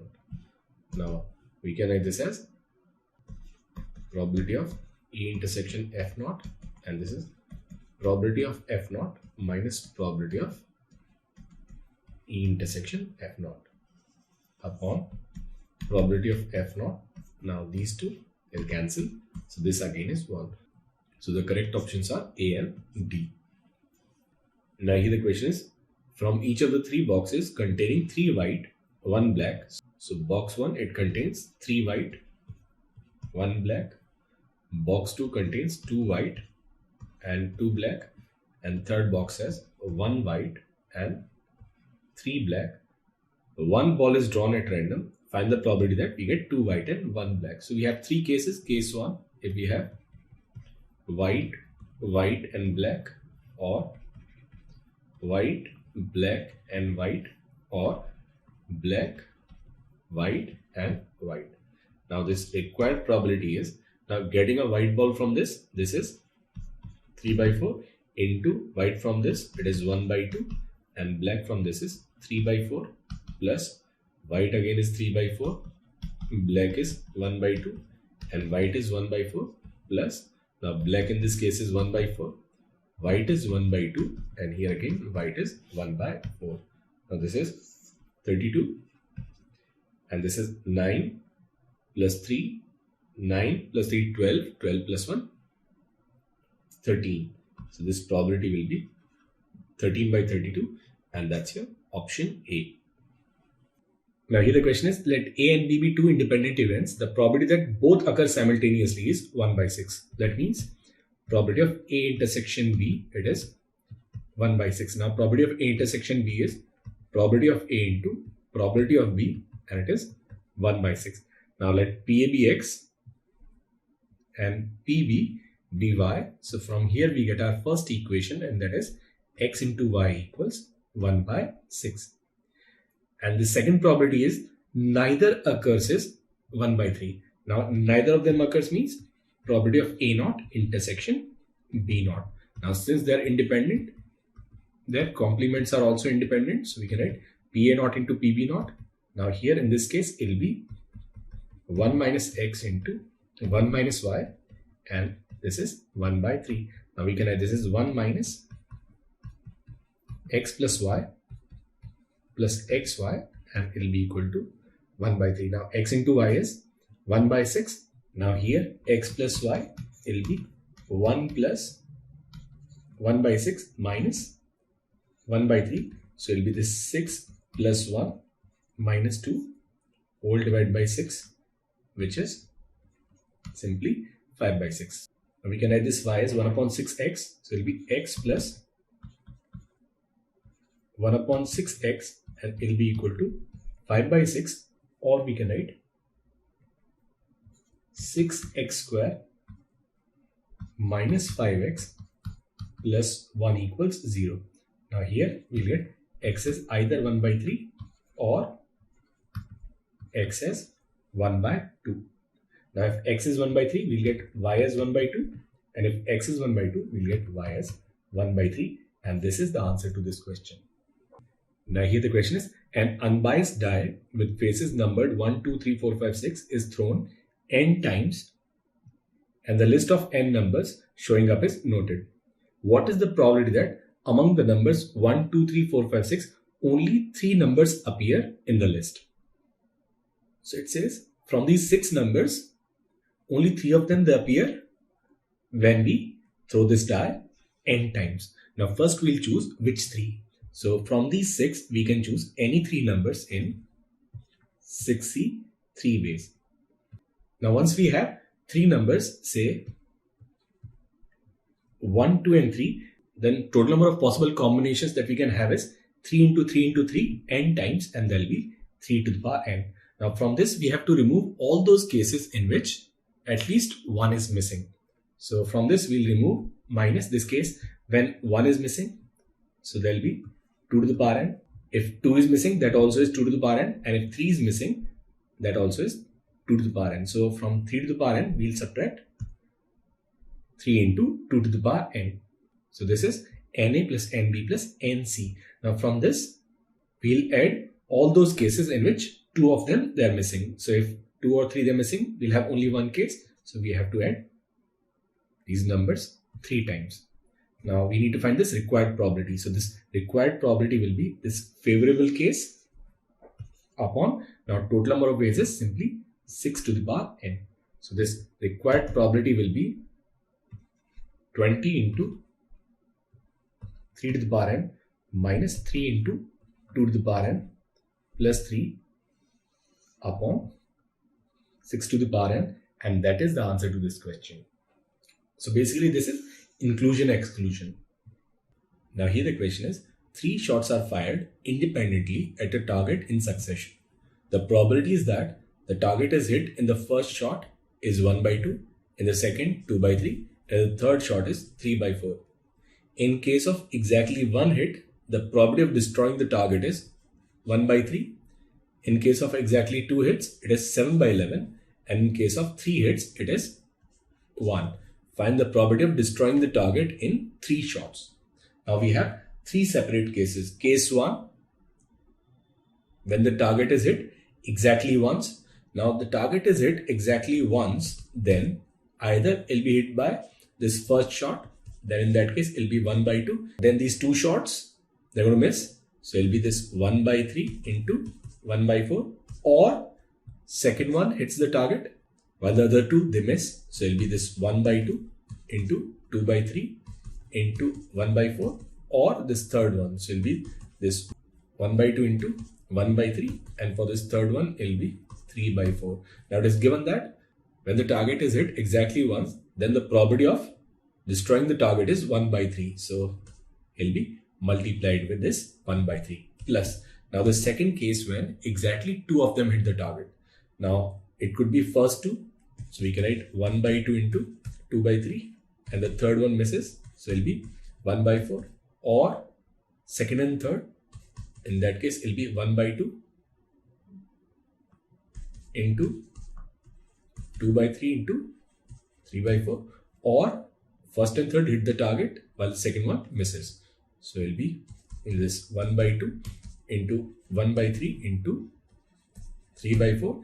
And probability of it getting destroyed in 2 shots is 7 by 11. And plus this third case when the target is hit by all 3. So if the target is hit by all 3 shots, it will be 1 by 2 into 2 by 3 into 3 by 4.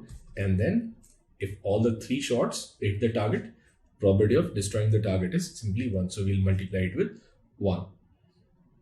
Now this is 12, 24 and this is 6. So it'll be 6 by 24 into 1 by 3 plus, now this is again 24 and this is 6, 9 and 11. So it'll be 11 by 24 into 7 by 11 and plus this is 1 by 4. Now here 11 will cancel and here it'll be this 2 and this is 1 by 12.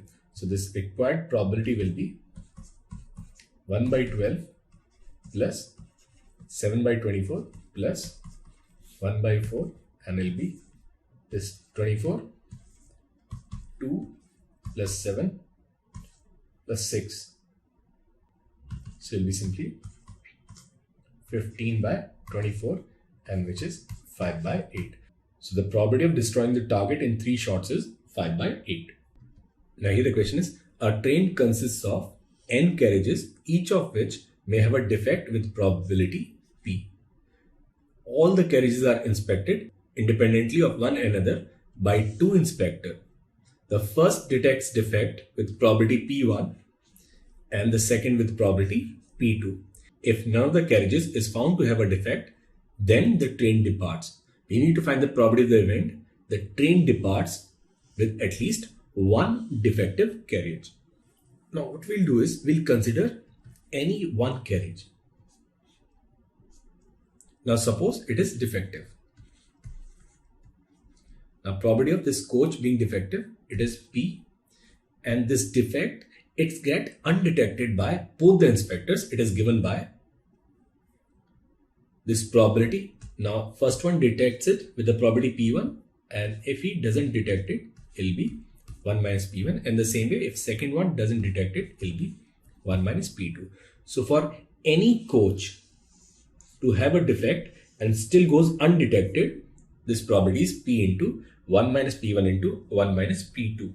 So this is the probability that the carriage has a defect and it is undetected.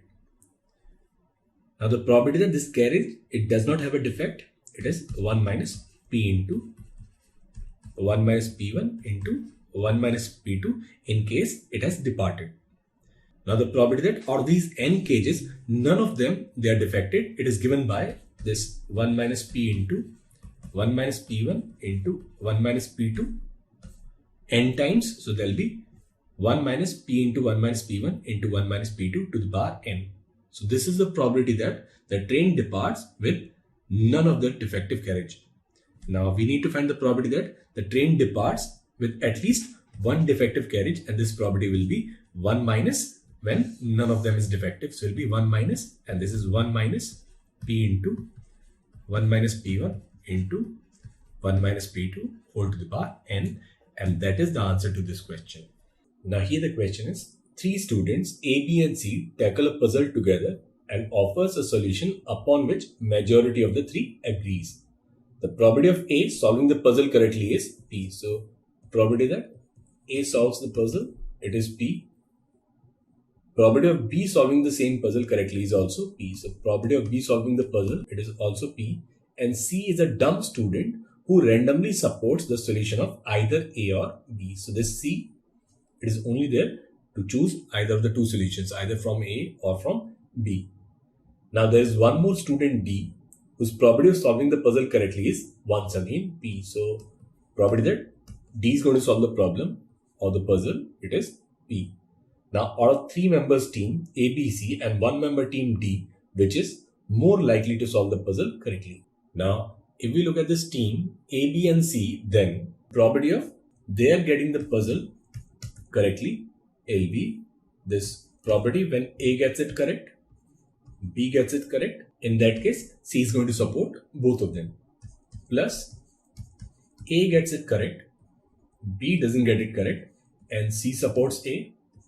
Plus probability that A doesn't get it right, but B got it right, and then C supports B. Now probability of A intersection B, it is probability of A into probability of B, since the two events they are independent. So this probability will be simply P into B. Now this is P, and then probability of B naught will be 1 minus P, and C supporting A, it is 1 by 2. And the same way, again these events are independent. PA naught will be 1 minus P, probability of B will be P, and C supporting B will be simply 1 by 2. So it will be P square, and here will be P into 1 minus P, which is P minus P square. So the probability that the team is going to get it right, this probability is P, and probability that D is going to get it right is also P. So both the teams are equally likely to solve the puzzle correctly. So there is no advantage to any of the teams.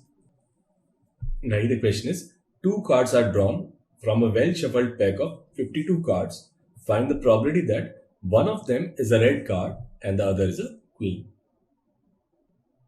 So one of the card, it must be a red card, and the other card, it should be a queen. Now we have 3 cases. First case when we have no red queen. This second case when we have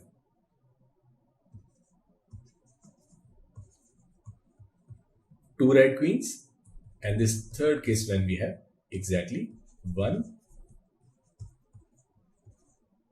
red queen. Now if there is no red queen, that means we should have 1 red card out of 24 remaining red cards. So it will be 24 C1 and then 1 queen which is not a red queen, and there will be 2 C1 out of 52 C2. Now plus.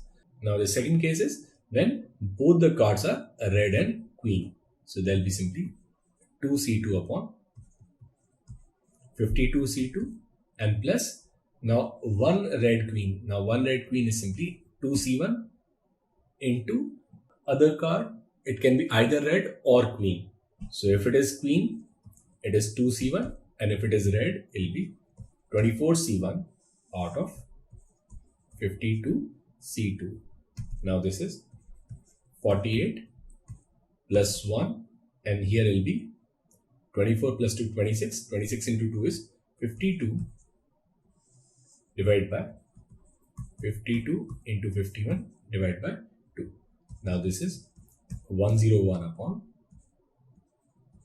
1326. So this required probability is 101 upon 1326. Now here the question is, suppose there are 5 red points and 4 blue points on a circle. So we have this circle on which we have 5 red points, 1, 2, 3, 4 and 5, and then we have 4 blue points, 1, 2, 3 and 4. Let m by n be the probability that a convex polygon whose vertices are among the 9 points has at least one blue vertex where m and n are relatively prime, find the value of m plus n. Now we need to find the probability that a convex polygon whose vertices are among 9 points has at least one blue vertex. Now first we'll find number of ways in which we can form this polygon. Now this polygon, it can be a triangle, so which is given by 9c3. It can be a quadrilateral 9c4. We'll continue and we'll go all the way up to 9c9. It will be 2 to the power 9 minus 9c0 minus 9c1 minus 9c2, which is 2 to the power 9 is 512 minus 1 minus 9, and this is 36. It will be 466. So from these 9 points, 466 convex polygons can be formed. Now from this we'll subtract all those cases in which a polygon doesn't have a blue vertex. So number of favorable cases will be this total 466 minus all those cases when we do not have a blue vertex. So triangles that can be formed from these 5 red will be 5c3 minus quadrilaterals and minus pentagon, which is 5c5.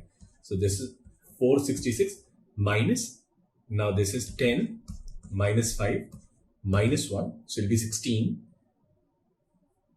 So this value, it is nothing but 450. So this required probability that it will have at least one blue vertex will be given by 450 upon 466, and there will be 225 upon 233, and this is equal to m by n. Now we need to find the value of m plus n, so it will be simply 225 plus 233, and there will be 458, and that is the answer to this question. Now here the question is, two whole numbers are randomly selected and multiplied. If the probability that the units placed in their product is even is p, and the probability that units placed in their product is odd is q, then p by q is. Now for any whole number we have two possibilities, either the number can be odd or the number can be even. So for these two numbers we have four possibilities, either both odd, odd even, even odd, or both even. Now out of these four, their product is even in all these three cases. So the probability that their product is an even number will be simply 3 by 4, and their product, it is an odd number, it will be simply 1 by 4. Now we need to find the value of p by q. So value of p by q is nothing but 3, and that's your option B. Now here the question is, 2n boys are randomly divided into two subgroups containing n boys each. The probability that the two tallest boys are in different groups is. Now first we'll define total number of ways of distributing 2n students in group of n and n. Now this can be done in factorial 2n upon factorial n whole square divided by factorial 2. Now if we keep two tallest boys aside, say t1 and t2, then we are left with 2n minus 2 people, which we have to divide in groups of n minus 1 and n minus 1, which can be done in factorial 2n minus 2 upon factorial n minus 1 whole square factorial 2. Now once we have these two groups, in these two groups we can distribute these two boys in factorial 2 ways. So this required probability will be factorial 2n minus 2 into factorial 2 upon factorial n minus 1 square into factorial 2, and this is factorial 2n factorial n square, and this is factorial 2. Now I'll cancel. Here will be this n square into 2, and here it will be this 2n into 2n minus 1. Now this 2n will cancel, so this required probability will be n upon 2n minus 1, and that's your option A. Now here the question is, if m and n are two events, then which of the following represent the probability of occurrence of exactly one of them? Now probability of occurrence of exactly one of them is probability of m intersection n naught plus probability of M naught intersection N, which is M occurs, N does not occur, and N occurs and M does not occur, which is your option D.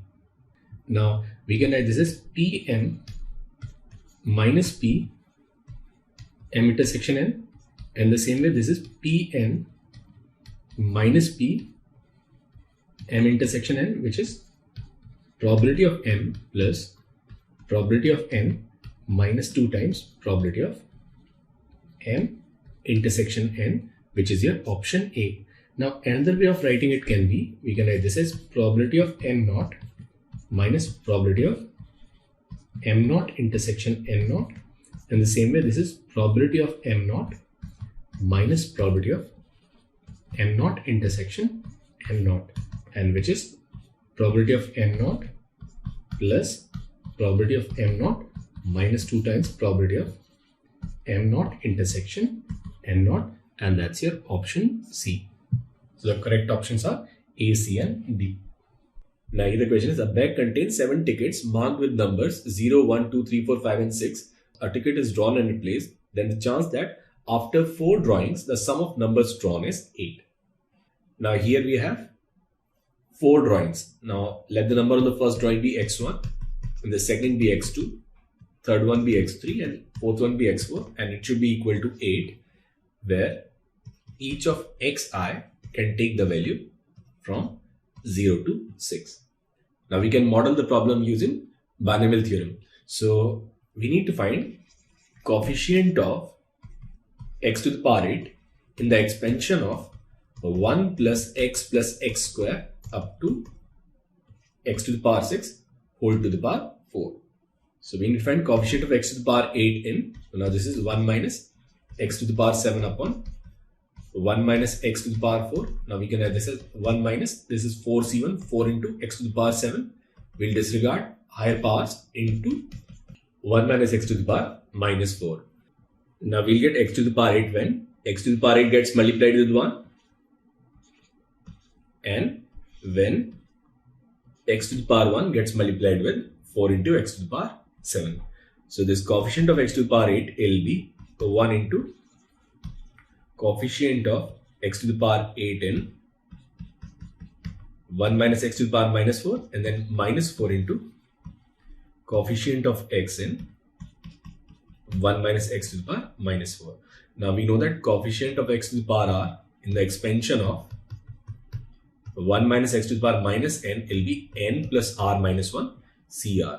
So we can write this as 1 into, and this is 4 plus 8 minus 1 c8, and then minus 4, and this is 4 plus 1 minus 1 c1. Now this is 11 c8 minus 16, and this value is 11, 10, 9, and then 3, 2, minus 16. Now this is 3 and 5, 165 minus 16, and there will be 149. So this is our favorable number of cases. Now total number of cases will be, for each drawing we have 7 choices. So total number of choices will be 7 into 7 into 7, 7 to the power 4. So this required probability is going to be 149 divided by 7 to the power 4, which is 2401, and that's your option B. Here the question is, a plane is landing. If the weather is favorable, then the pilot landing the plane can see the runway. In that case, probability of safe landing is P1. If there is a low cloud ceiling, then the pilot has to make a blind landing by instrument. The reliability of instrument needed for blind landing is capital P. If the blind landing instruments function normally, then the plane makes a safe landing with the same probability P1 as in the case of a visual landing. And if the blind landing instrument fails, in that case, pilot makes a safe landing with the probability P2, which is less than P1. Now compute the probability of safe landing if it is known that in K% of the cases, there is a low cloud ceiling. Also find the probability that the pilot used the blind landing instrument if the plane has landed safely. Now it is clearly conditional probability and Bayes theorem question. So first we have to cover for this nature. So either it can be favorable weather or there can be a low cloud ceiling. Now in k% of the cases there is a low cloud ceiling. So this probability will be simply k by 100, and here in this case this probability is 1 minus k by 100. Now if it is favorable weather, then the probability of safe landing is P1. So probability of safe landing when the weather is favorable, it is simply P1. Now in case of low cloud ceiling, pilot is going to rely on the instrument. Now this instrument, it can either work reliably or this instrument can fail. Now probability of instrument working reliably, it is P, and if it fails, its probability is 1 minus P. Now it is given that if instruments function normally, then the plane makes a safe landing with same probability P1. So P safe in case of reliable landing, it is P1, and safe landing if instrument fails, this probability is P2. Now first we need to find the probability of safe landing. Now probability of safe landing will depend on these conditions. So this probability will be 1 minus k by 100 into P1 plus k by 100 into P into P1 and plus k by 100 into 1 minus P into P2. So here we can take k by 100 common.